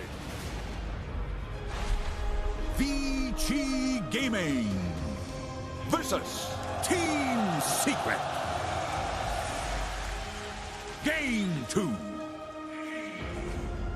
Thank you very much, Red Eye. Yes, we are back with Game 2, and apparently sometimes you just get 20-second pick IO'd. That's not something I thought I'd ever say, but this is the reality of TI9. Quinn, I'm curious, whenever OG first started, pushing this carry IO thing, is the first thing in the minds of like AUI, is it how do I beat this, or is it how do I play it? Does Yawar just immediately hit the lab, start running IO strats, or is AUI theory crafting, what do we do to beat this seemingly unbeatable strategy?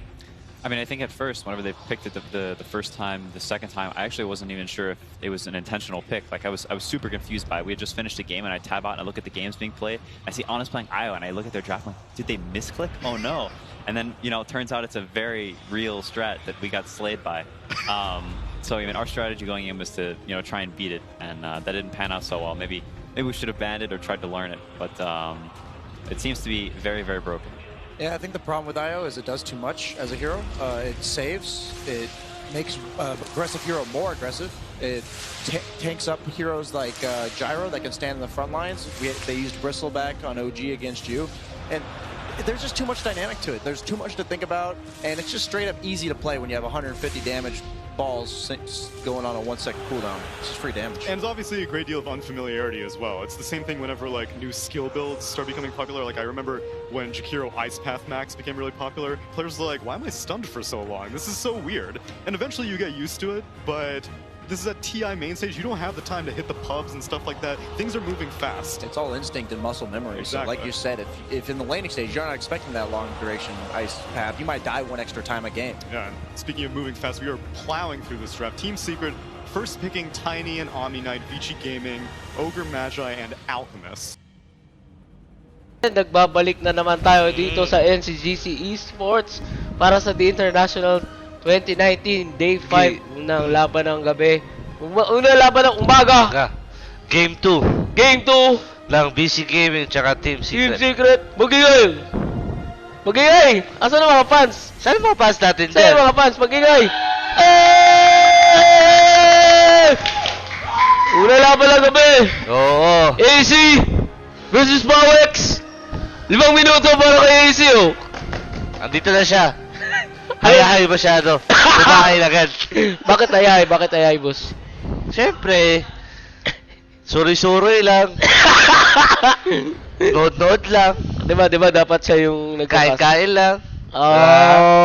Hindi makaribat yung kalaban mo. Mamaya pa siya makakaribat. Mamaya pa. And abangan mo yung sagot niya, Kuya Focus Easy. tayo sa game, Kuya Eman. And ayun na, puntahan natin dito ang pick at ban ng mga kalaban. Para sa BC Gaming naman, binan talaga nila yung Ayo. Ayo talaga. Oo, ayaw na nila matroma. Ayaw nila matroma. Oo, pero first 2 picks ng BC Gaming, Kuya Eman, napakakunat. Oo. Alchemist, Ogre agad. Pwedeng Ogre offlane, pwedeng Ogre support. Pwede rin. Pwede rin. Pero sa kabila, Kuya Easy, Team Secret dito, kinuha nila yung Tiny tsaka Omni Knight. Omni Knight para sa, maganda yun para sa Clash. Gagamitin yung kanyang Guardian Angel pa rin matawag. Yung Heavenly Grace, iba yun. Ay, hindi. Second skill. Second skill ngayon. Yun yung repel dati. Repel dati. Oo, magagamit nila yun. Pero napaka-OP nun, Kuya. Kasi pan-debuff tsaka magic resistance. Then ayun, napansin ko dito sa banang Vici Gaming, tinanggal na nila yung Ayo tsaka Rubik kanina, no? Oo. Then tinanggal din nila yung Apparition at tsaka Timberso ba yan? Batrider, oo. Para gusto nilang i-secure yung Alchemist nila. Oo, na hindi masyadong mabugbog. Yes, pero, para hindi masyadong mahirapan sa Clash mamaya. May Tiny. Omni Knight pa. Pero dito naman sa Team Secret, Kuya Easy, binanila yung Enchantress, Shadow Demon, Elder Titan, Kunkka, and Mirana. Pero napaka-chill lang ng mukha ng mga players ng BC Gaming, Kuya Eman. Kahit binarugal sila. Parang confident sila na manalo sila ngayong game ito. Yes, and siguro hindi nila inaasahan yung Ayo na pick kanina talaga. Kala nila Gyrocopter na yung mid or okay naman Gyrocopter mid or carry. Na psycho yata sila dun Kuya AC. Hindi sila nag-expect na mag-Ayo carry yung Team Secret. That is why binana nila ngayon and tingnan natin kung merong magiging changes sa laro ng Team Secret. Kung magiging parehas pa rin ba mamaya yung kanilang kalagayan or Team Vici Gaming, baka sila na naman yung pambubugbog ngayon. Pero sakit to, Kuya Eman, no? Imagine mo na naka-Soulbind. Tapos pag stun nung Ogre, nag-multicast. Yun nga, maganda din yung Grimstroke dito na pwedeng gamitin yung Soulbind niya. Good pick din siya.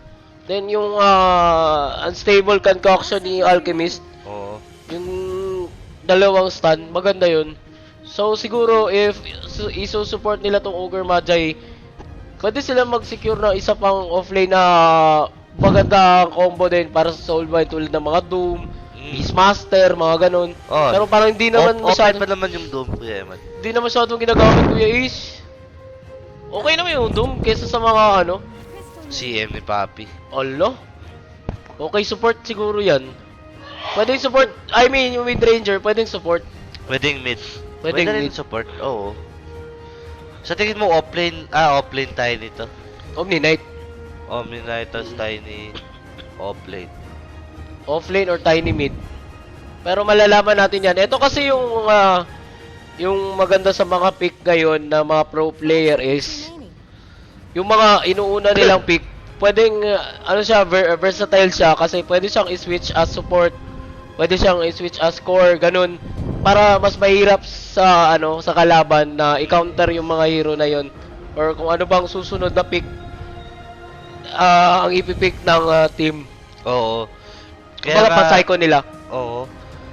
Yan ang maganda sa TI ngayon, di ba? More halos lahat ng picks nila more on surprise. Di ba? Hindi sila magstay sa comfort heroes nila. Lalo na yung mga CIS teams like OG, Secret. Sila pa iba-iba talaga ng hero. Yun na, ang tingin kong kinalugi ng TNC dito sa TI9 kasi sobrang late lang ng hero pool nila. And then, siguro doon sila nadali Kuya AC. Tapos, nawala yung moral nila nung pagkatalo nila sa BC. Tapos, pagka kinabukasan, parang dinib-dib talaga nila yung pinagagawa sa kanila ng mga tao. Alam mo na. Oo, nabasa na naman yun ng mga tropa natin sa mga Pinoy. Nabasa okay naman siguro yun. Oo, proud pa rin naman tayo sa TNC. Hopefully, next year mapatawad na tayo. Diba? Tapos maging okay na. Kasi diba, syempre, normal lang naman yung magkamali. Then sino ba naman ang hindi magpapatawad, diba? Oo. Tao naman tayo. Oo. Pinapatawad mo na ba si Ate Pawex? Hindi pa rin. Kumakain lang habang nagkakas tayo, diba? Tapos chill lang na. Dapat hinihilot tayo. Para pong bawi pa. Mamaya, compensation na. Massage, free massage by Ate Pawex. Pero dito, fourth pick na Vici Gaming, Centaur, Warrunner. Ayos yun, pang-initiate.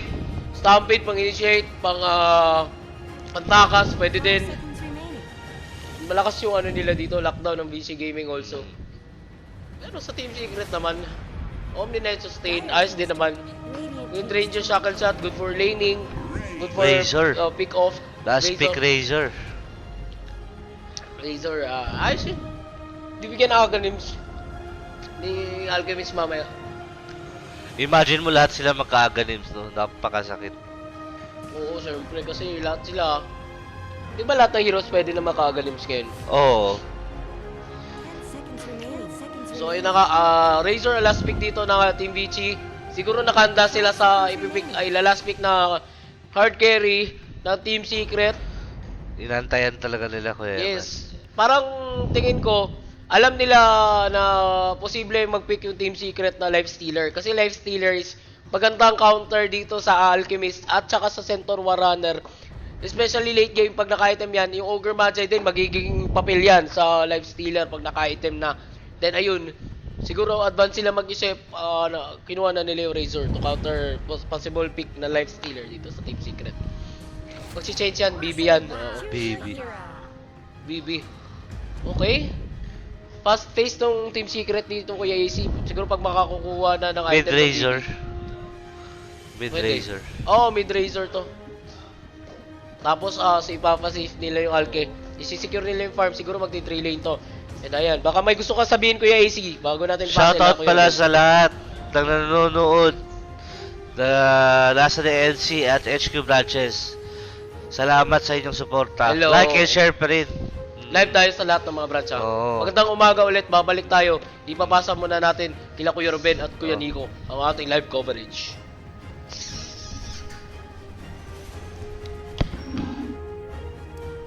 So, eto na po mga kaibigan, muli kami nagbabalik para sa Game 2 ng napakalupit, nakakatakot, napaka-ganda laro ng Team Secret and Team Vici Gaming, no? So, it's the Game 2 and it's your boy Ruben. Kasama ko po ang pinakamalupit na si Kuya Nico. Isa sa pinakahalimaw na tao sa balat ng universe. Sana all halimaw. So anyways, binabati ko nga pala lahat na nanonood dyan, lalong-lalo na si Benjack Espina, si Bonjing Francisco, si Cerces, na nagtatanong kung meron na ba daw bingka. Wala pa yung bingka, sir. Wala pa naluto. Mahilig ka ba sa bingka? Ay, nako. Bingka lang. Bingka, siyempre. Bibingka, oo. Bibi. Puto. Puto, pwede rin. Basta yung bagong luto, wag yung panos. Pero mahilig ka ba talaga sa bingka? Oo, siyempre naman. Lalo na yung bingka ng MERS. Nako, halimaw. Walang tatalo.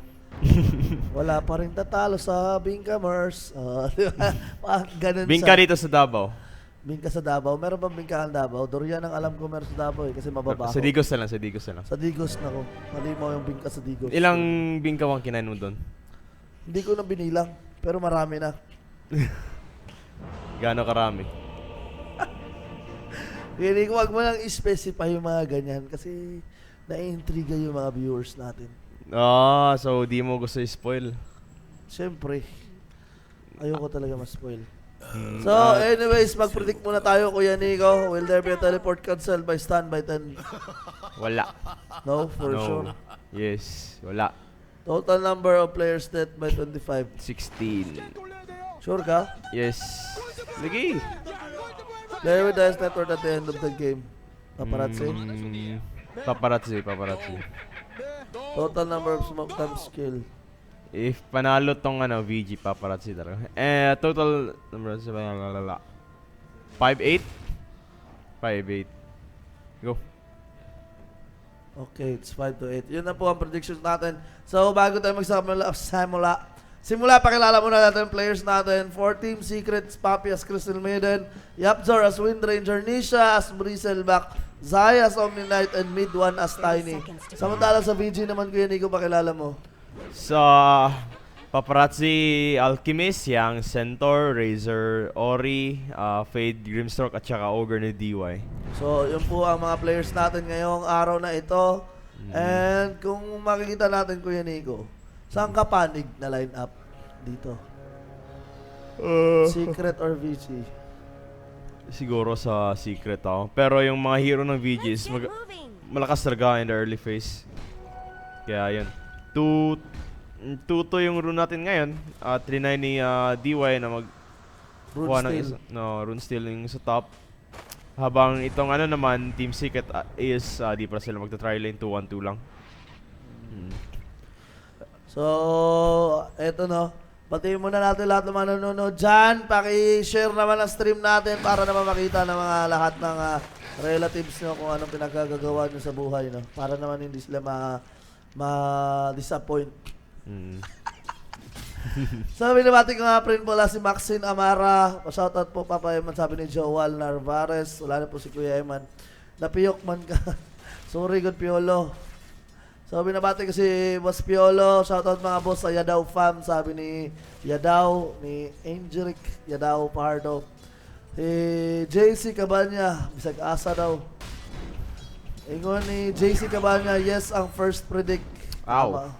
Sinasapak yung ng dalawang hero si Zai.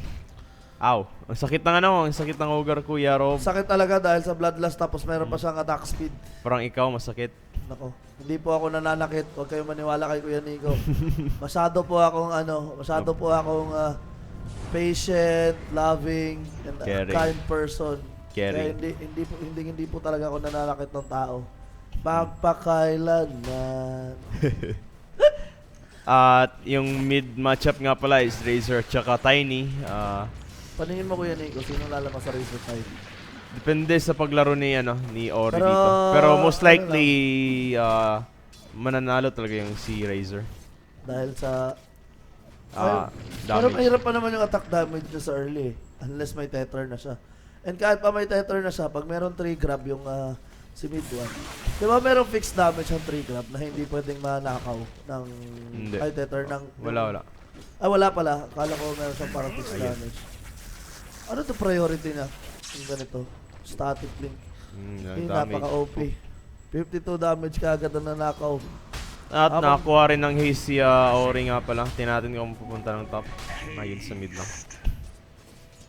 Hindi pa siya pwede pumunta ng top, Kuya Nico. Wala pa sila. Kasi ang aga pa kasi. Sobrang aga pa. Wala pang item. At di rin niya gusto ata, no? Bigyan ng farm si mid 1 na isang tiny na malakas siya shadow mag-roam. Tingnan natin kung magka-first blood ng Team Secret. DY is going down. Pero may stick. May stick pang na-commit. Mapapatay pa rin siya. Naiipit siya eh. Pero sobrang kunat niya, Kuya Nico. Ang regen, grabe. No, parang siyang, parang ikaw. Grabe ka naman. Hindi naman sa... Regen, no? No. Pero si Zai dito, double wave po ang ninakaw. Nakuha niya po ang double wave. Naku po. Hala, meron palang naku po. Ngayon ko lang ito nalaman. At yun na nga ang double wave sa team na VG. At mapupush na rin yung lane. At makukuha ng momentum ng Team Secret kasi magkakawaron ng farm si Zai. At nun. Pero may farm naman din si Paparazzi. Pero feel ko kulang na kulang kumpara mo sa Nako, Nisha, mukhang mapapatay ng tuluyan. First blood will be given to Fade. At to Fade. At namatay si Nisha doon. The Bristleback. How come? Ay, wala pa pala siyang Bristleback na kinuha. Nako, sobrang lag naman natin. So, pagpasensyahan nyo na guys kung medyo naglalag ang stream dahil sa PLDC problems talaga grabe pati sa China. Inabot dito sa Shanghai. Oo. PLDC. Nako, double kill. Namatay po. Yung pagka-first blood din siya, binawi nila. Dalawa ang nakuha sa kanila. So in just 4 minutes, no? In just 4 minutes, 2-1 na po. And lumalamang po ng 1K network ang ating Team Secret. Lumalamang rin sa CS count dito si Tiny. Tiny is almost threads na. Yan natin. At yun na naman, feel ko nakabawi rin si mid 1 dito kasi yung CS niya 20. Kumpara mo sa kay Razor is 19. Pero yung denies is majority na sa side ni Razor kasi nakukuha talaga ni Razor yun dahil ng damage yung static. Pero dito naman sa bottom lane, tingnan naman natin Nisha tatamaan ng home stamp. Pero pa po nga patapon si Fade, dinabakpak Nisha, inaabot, hinahabol, makikipag-backpackan na naman sila. Oh my God! Oh, a trade kill by both of the teams. Pero Fade dito, meron double damage, makikipagsapakan mga papi. Papalag ba o aatras muna? Pero dito, the rune was secured by Yapzor. DY. Dalawang rune naman na secure ng Team Secret. Papi is going down. Nakuha po ni Ori. Inabutan ng kanyang first kill. Tingnan natin si Fade. Ngayon si Fade. Babakbakin yung walang kwenta yung silence eh. Isi-spam lang dito ni Nisha eh. Wala bang walay lagkit si Nisha, Dre. Uy, ni-atras! Kato, may stick ni-atras. pa. Yapzor, mapatay si Paparazzi. Ayun, si Fade. Kita to eh. Napatay niya si Paparazzi. Sa taas. How? Siguro na nahara si Zai tapos na-power shot lang yung Yapzor. Wow. At yun. Feel ko mag-jungle na ata tong Alki kasi level 2 na yung acid spray niya at saka yung Pwede na ba yan? Pag acid spray level 2, pwede na pala yan. Pwede na. So, sa mga kapangutanan na itra guys, kung unsa ang hashtag, Lee, can you give me the whiteboard? And the pen, I will write the hashtag. Epa. So, eto na, 6 minutes into the game, 5-3 na po ang kalamangan. And dito naman yung farm ni Paparazzi. Double jungle. Ganito pala dapat ilagay yung acid spray ko yan, Nico, para dalawa yung affected. Pero, feel ko talaga is, parang mahina talaga tong farm ni Alki until level 5 na siya o maging level 3 yung acid spray niya. Pero overall, parang lane creeps rin ang pina-farm niya dahil sa tawag nito. So free farm dito si DY sa top lane. And lalamang ba si DY sa levels dito? Dito natin malalaman. Habang sa bottom lane naman, Yang mag-isa lang. Papasukin ni Nisha. Nisha with level 6 na. Kayang-kayang patayin si Yang kung gustuhin niya lang. Ang lalim na eh. Grabe ang Yang. Ang laki naman ng level ni Yang. So nila, ay 3-2 pala yung record niya. Kaya pala. And he is leading in the net worth. So binabati nga pala namin ang pinakamalupit, pinaka-isog, pinaka-gwapo, na si Drex. Pinaka-maayong bubuton. Pinaka-maayong tao nga nailhan ako. Pero mamiya. Mamiya. Na si Boss Alan Nanali, a.k.a. Drex Alpski, mga kaibigan. Yots. And dito na nga pala si Nisha, pressure yung bottom lane. Nakikita natin ngayon si Yang, parang takot na takot kay Nisha. Matatakot talaga sa Kuya Nico. 3 levels ahead ba naman dito si Nisha. And hindi siya pwedeng lumapit dahil wala pa siyang defensive items tulad ng Vanguard. At ito na nga rin yung dalawang hero papunta kay Nisha. Tingnan natin kung mapapatay siya. Tatamaan ba? Ingswell, aabutan. Ori dito. May Eye of the Storm. The static link will be committed. Tatawa ng stop. And Yang is going to grab that kill against Nisha. Pero DY, hinahabol ni Zai. Zai dancing on the 3 lines. DY, meron pong backup galing kay sino na nga yun? Yung mid nila. Si Ori. Pero hindi mangyayari. Ang ganda rin tong ginagawa ng Team Secret. Ngayon, 2 wards sa top area, kaya di makapag-farm ng maayos si Alki. Si Paparazzi. Kaya maganda rin yung pag-shutdown nila sa hero. 8 minutes. Usually, mga free farm na Alki, magkakaroon na ng tawag nito. Midas. Hindi. Radiance. 8 minutes? Oh. 8 minutes Radiance? Totoo ka? Free farm. Never ko nakita yan. Pero ito, under 10 minutes. Approaching pa lang ang 8 minutes, nakuha na po ang first tower of the game, which is aside po ng Team Secret. Sila po nakakuha ng first tower natin. And everyone who is watching, I would like to invite you to share the stream and to participate on our hashtag. Ang hashtag po natin ngayon ay napakasimple. Hot sauce.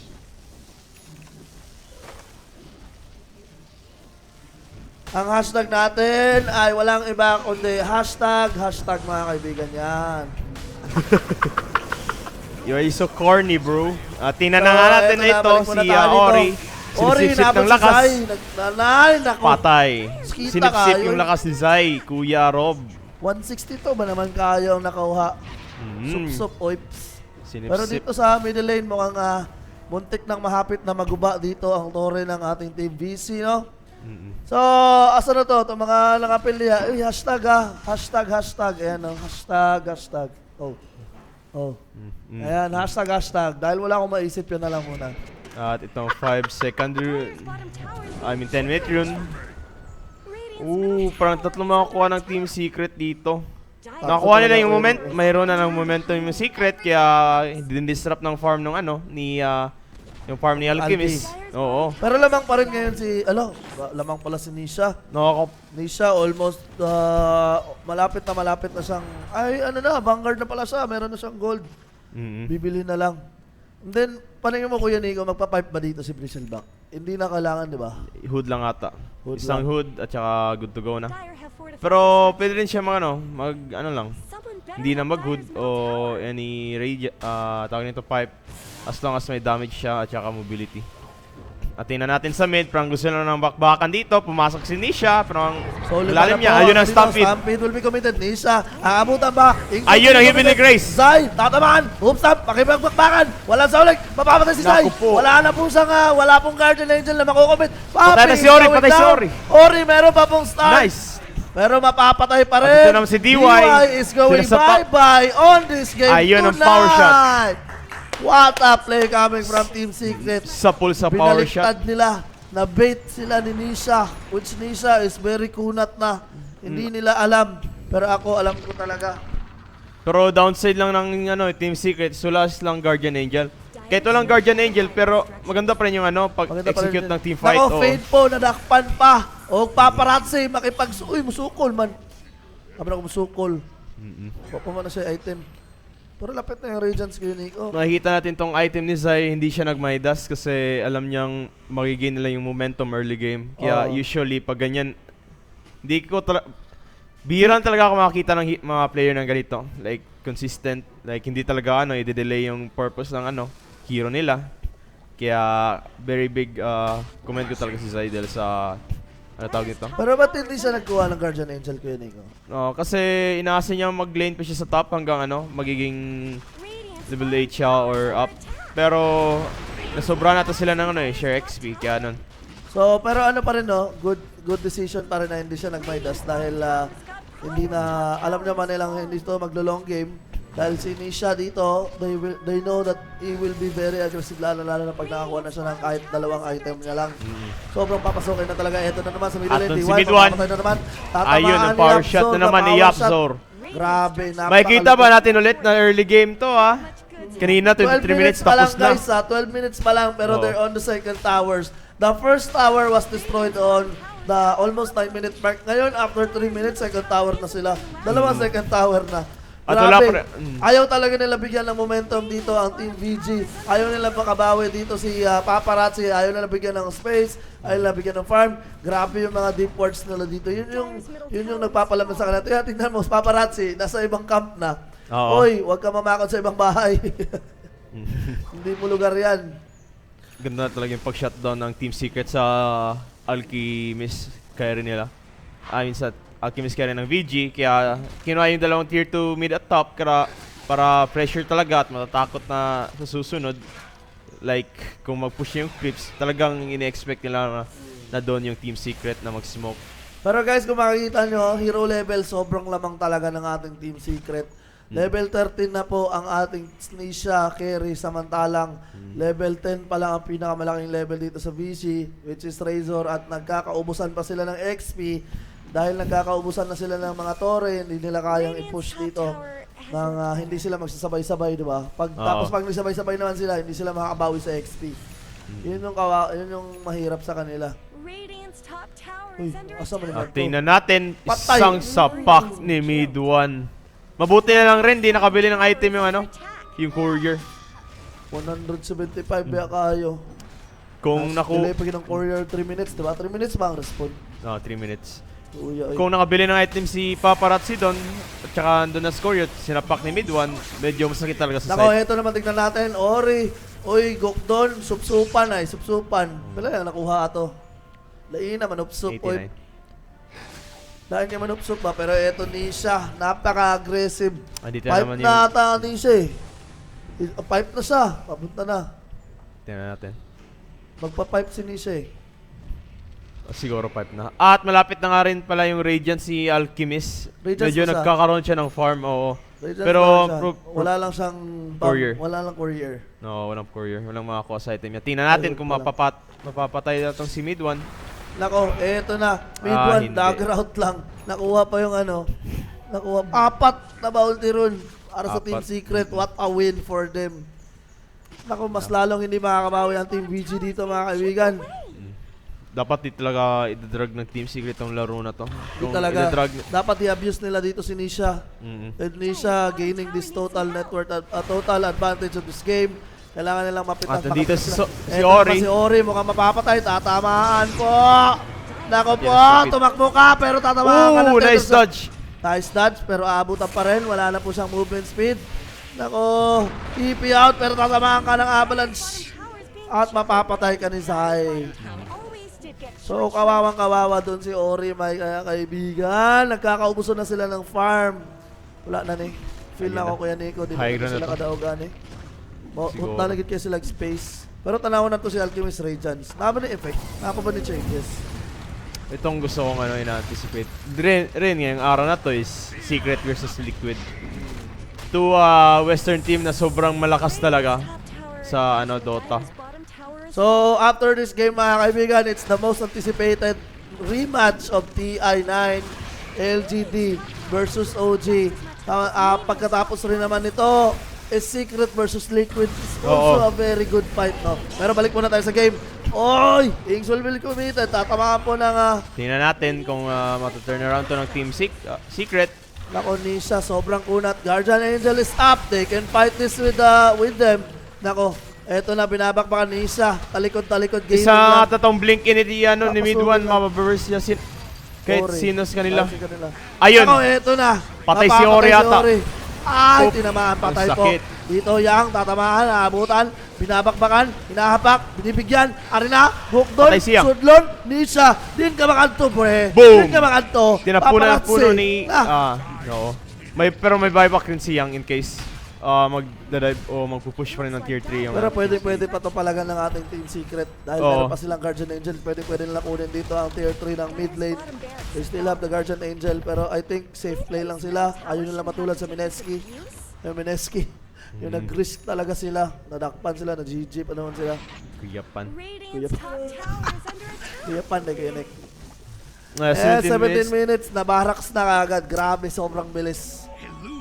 Parang wala nang chance ang makabawi dito si Paparazzi. Ang ganda ng item build ni Zai. Zai. Bumili siya ng Aether Lens para malayo talaga. Malayo talaga yung abot ng ano. Oo. Pati yung Guardian Angel niya ba, mas malayo yung ranges? Hindi, AoE yun eh. Pero spell target lang talaga yung ano. Spell target lang ba yung Aether Lens? Targeted spell lang. Yung first skill at saka yung ano niya guard, Heavenly Grace. At doon na rin ang Solar Crest ni Nisha. At mahirapan talaga itong Team VG as of now kasi wala silang pang shutdown sa Guardian Angel, wala silang pang burst. Wala rin silang silence, wala rin silang burst. Ano lang sila ang inaasahan lang nila yung at ayun na si Paparazzi. Tumalon na naman si Midwan, tatamaan na sa akin sa DY is going bye-bye again. And ayun na Stampede. Nako, nag-defensive Stampede, sayang na sayang dito. Hope Stamp will be committed pero Nisha, walang pakialam. Makikipagbakbaka pa rin sa Torre. Tignan natin kung anong gagawin nila. Huwag muna kayong lumapit kay Nisha because the Soulbind was still not yet committed, no? Nako. Stop ng high ground dito ng Team Secret. Sira na po. Walang makakapigil sa kanila. Walang makakapigil. Ayun lang, pero walang makakapigil pero mahina yung proseso ng push nila. Pero still, a very good strat Kaya from pa, Secret. hindi siya lang inaasahan nila dito pati si Yapzor. Mid 1 kasi hindi siya lumalapit dahil yung nuke yung hinahabol niya dito. Kaya ganito ang gusto ko sa Omni Knight pick kasi wala talaga makakapalag kahit sino sa Basilback mo unless may burst talaga tulad ng Dagon na apparition ganito ganyan like makaburst sa isang hero kahit may Heavenly Pero Grace. binan nila yung apparition dahil alam nila nga it's anti siya sa side nila. Sa Alki. Naku, Ori, anong ginagawa mo, pre? Anong ginagawa mo? Di rin Ori, dying. Farm lang muna. So China is very silent nowadays. Dahan-dahan na silang binabakbak, dahan-dahan na silang inuubos, no? Secret rin ang tumalo sa di ba? Uy, tinamaan pa ng Inkswell. At babalik ata sila sa mid at ipupush tong Rax. Nako, at easy kung Rax, tata bro. straight stop. Tingnan natin. Anong ginagawa nila? Gumawa ng rune. Nagra-Rax na, nag-ano pala sila. Nagka-cut pa sila ng wave. What are you doing, people? What are you doing? Patay ata dito si Paparazzi. Tingnan natin. Ayun na toss kay mid 1. Di niya na-toss. Anyari? Kahit na-clear niya yung creeps, may way pa rin papunta ulit sa mid. Kaya tingnan natin. What? Na-stun niya sarili niya? Na-stun niya sarili niya. What the hell? Walang kwenta yung Soulbind doon. Nako, hindi pa nagagamit yung Guardian Angel once in this game. No, 20 minutes into this game, mukhang magme-mega creeps na po. Wala na pong Soulbind available, Stampede is available. Pero walang rage ha. Wala na pong rage si Paparazzi dito. He still needs to wait for 30 seconds para makakuha siya ng rage. Dito na, walang pakialam. Heavenly Grace will be committed to Nisha. Babakbakin, Yang, tatamaan, sasabakin. Inkswell will be committed. Nako, multiple CC will be committed to Nisha pero ni isa sa kanila hindi malang dito mukhang babakbakin. Mapapatay ba? Mapapatay. Paparazzi with his BKB. Zai, I think he's going to die. Zai, goodbye to you. DY, oh my God. DY is dying. Secret Nisha. Hinahabol si Yang. Yang, ay si patakataka niya. Mahayang yung ka. Tatlo na po ka. Yan. Tatlo na kagad na nawala. At mapapatay na naman ang tulungan. GG! 20 minutes game! Oh my God! Grabe, they beat the record, bro. Trash talk. Walang mangyayari. It's a miss. Oh my lord! Same game, parang last game lang. 1 oras, tapos na. Grabe si Nisha ba 21 minutes, habang kanina is 23. 23 minutes. So, pabilis ng larong ito. Baka mamaya makikita natin sa Team Liquid, 18 minutes na lang. Pero intense talaga to. Marunong talaga maglaro ng Team Liquid mamaya. Grabe pinakita ng Team Secret, no? Parang binawi nila yung mga past performances nila dito sa main stage. Talagang pinakita nila na karapat-dapat sila magstay. At ito na nga, top 4 na nga itong Team top Secret. 4 na. Ensured top 4. Ensured na po ang 60 million pesos nila. So, grabe yung pinakita ni Nisha doon. So, anyways guys, that was a very well played game from Team Secret. And we are going to now to pass on the torch to our panelists. Bro, mag-Olympics, pass the torch. Grabe Kuya man. Oo, grabe. Akala ko aabot yung ng game 3 tong first match natin. Pero isang pikit ko lang. Oo, nakaidlip lang si Kuya AC. Wala na, tapos agad ang laban. Wala, binastos pa rin nila yung Vici. Akala ko Vici, sasagot sila eh. Akala ko, wala. 20 minutes na naman. Unang laban, 20 minutes lang. Tapos second game, 20 minutes. Napakadali lang. Ang nangyari kasi doon, Kuya AC, sa tingin ko, Vici Gaming, akala nila sasabayan sila ng Team Secret sa kanilang kanilang strategy na yung Turtle Gaming, yung magle-late game tulad sa kanila, pero hindi. Na-outsmart sila ng Team Secret doon, na-outdraft sila. Then yung last pick ng Team Secret, ang inaakala siguro ng Team Vici Gaming is hard carry talaga, yung magpa-farm. Pero hindi nila alam na magbe-bristle back pala yung Team Secret doon. And tulad ng game 1, binilisan nila yung laro. And alam naman nila na dapat nilang tapusin yung laban na maaga kasi malulugi sila late game. So well played yun para sa Team Secret. And titingin tayo ng replay dito. Yung mga clash kanina, mga nangyari dyan. O yung mga early 10 minutes pa lang. Palag-palag pa yung Vici Gaming. Kuya AC, mapalag pa naman sila. Pero pagkatapos nun, yung hanggang 7 kills na sila, doon na yung umabante yung Team Secret. Parang nasa kanila na yung momentum. Then tuloy na yung flow ng kanilang dito, yung teamwork nila. And also yung pagkuha nila ng tore, pagpugak nila. Wala talagang magawa yung Vici Gaming kasi si Alchemist is nagpa-farm siya ng Radiance niya nung unang medyo na late yung Radiance niya, siguro mga 15 minutes. Medyo matagal yun guys para sa Alchemist. And sobrang na-control ng Team Secret talaga yung laro dito, game 1 and game 2. Pinakita nila na sila yung pinakamalakas. Kuya AC, ano kaya sa tingin mong pagkakamali dito ng Vici Gaming? Ayun, sa hirap pa lang kasi kailangan more on late game tong Vici Gaming eh. Wala sila pang patay sa BB early. Sa tingin mo? Ayun dito Kuya AC Ito yung pinakauling clash nila. Grabe yung micro dito na Team Secret talaga. Napaka-patient nila and hindi sila nag-overextend, hindi sila nagiging overconfident. Kahit lamang na sila, nagpe-play safe pa rin sila. Tamang skill lang, tamang palo lang sa rocks.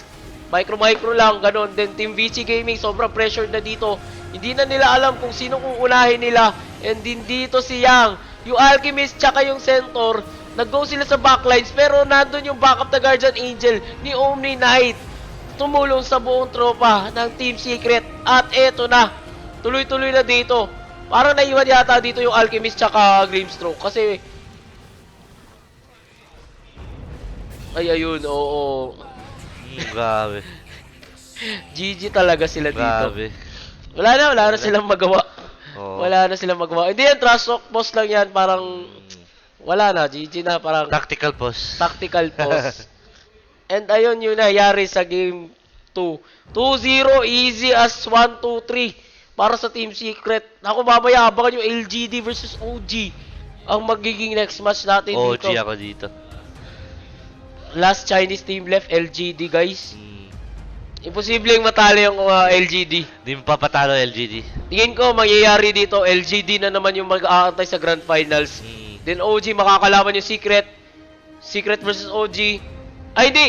Kasi Liquid pa pala, meron pa nakalimutan natin. Team Secret mamaya, kakalabanin nila yung Liquid. Kung sino man nanalo sa Team Liquid versus Team Secret mamaya, kakalabanin nila yung matatalo sa LGD versus OG. Oo, so siguro mamaya Team Secret versus Liquid, LGD, OG. Nako, magiging magandang laban to. Mga top teams yung natitira, yung mga natira at saka mga malalakas. Then, baka may gusto kang mga ipahabol dyan, Kuya AC. Shoutout mo naman yung mga tropa mo. Shoutout sa lahat ng tropa ko sa Turil. Yung mga solid gamers namin dyan. Tsaka kay Pawex. Sobrang bait, sobrang sipag. Oo, sobrang sipag na Kuya Emon, di ba? Oo. Nanood lang ng flip top para daw matanggal yung stress niya. Oo. Woo! And ayun guys, magpapaalam na kami ni Kuya AC. Papaalam na rin kami. Oh, we're gonna say bye. Keep talking daw. And yung hashtag nga pala. Hashtag, hindi yan. Ano yung kanina? Hashtag ba yun, Kuya Robes? Hashtag, oh. Hashtag sign, then hashtag the word. I-comment nyo yun sa comment section kung gusto nyo manalo na EZlink load. I mean, gusto nyo magka-chansa na manalo ng EZlink load. Oo. Then, ayun. Excited na talaga ako sa LGD versus OG. Pero mamaya pa yan. Tingin ko, last match or second match? Is it last match? Hey, the LGD versus OG? Second match, are you sure? How sure you are? Oh. Whoa. So, next match talaga is LGD versus OG. And then, magiging last match natin ngayong araw to is Liquid versus Secret. Mamaya, abangan natin, guys! Ako nga pala si Kuya Eman! And it's your boy, AC. Magbabalik kami mamaya para sa LGD versus OG. Hashtag rematch. On yourself internally, and Midwell was talking about, maybe sometimes you just gotta really simplify things, not overthink things. Not everything has to be perfect. Tune out the crowd, everything else, and just go play some Dota. And I think that's why a lot of these teams that seem very loose and happy. Obviously, if you win, you're happy, right? But you look at OG, you look at Liquid, like the team spirit, the general atmosphere that they have. It's like they want to keep it as loose and relaxed as possible, so you can go and get in the zone, not overthink things, not psych yourself out. We've heard some teams saving strats for TI, but now we have some teams stealing strats right at No, TI. kind of. They made it their own. He did say. That was secret. There's no shame in it. That was secrets. Okay. You take it, you embrace it. Yeah, that was your strat as well. blatant copying, and it worked. I love it, Secret. Come on, that's what Dota has been all the way through history, isn't it? I mean, Chinese teams come up with the meta, and then Western teams would take it and make it better, or Western teams would come up with the thing, and then Chinese teams would make them better. We've seen this before. We should head over to Shiva now, because there's always two sides to this coin. Of course, Secret will be very happy. Vici, on the other hand, I'm sure will be very disappointed. I think disappointment maybe doesn't even begin to cover it, Paul. I'm here with Fade, and I know emotions are running high, so I am going to give you the microphone. This is your platform. You guys had an amazing run, and I know this wasn't where you were hoping to end up on, but this is your time. That's your camera. Yeah, that's all I want to say is like thanks fans for us, and it's like our tournament is end, but maybe life goes on, so it's fine. So we will be back next year. Maybe we'll be strong. I'm gonna let you get back to your team to work through all those emotions. Thank you so much for standing here with me, and we're gonna go back to the panel. Yeah, it's tough. My heart is really for these guys. Jack, I mean, it's tough, isn't it? Yeah, and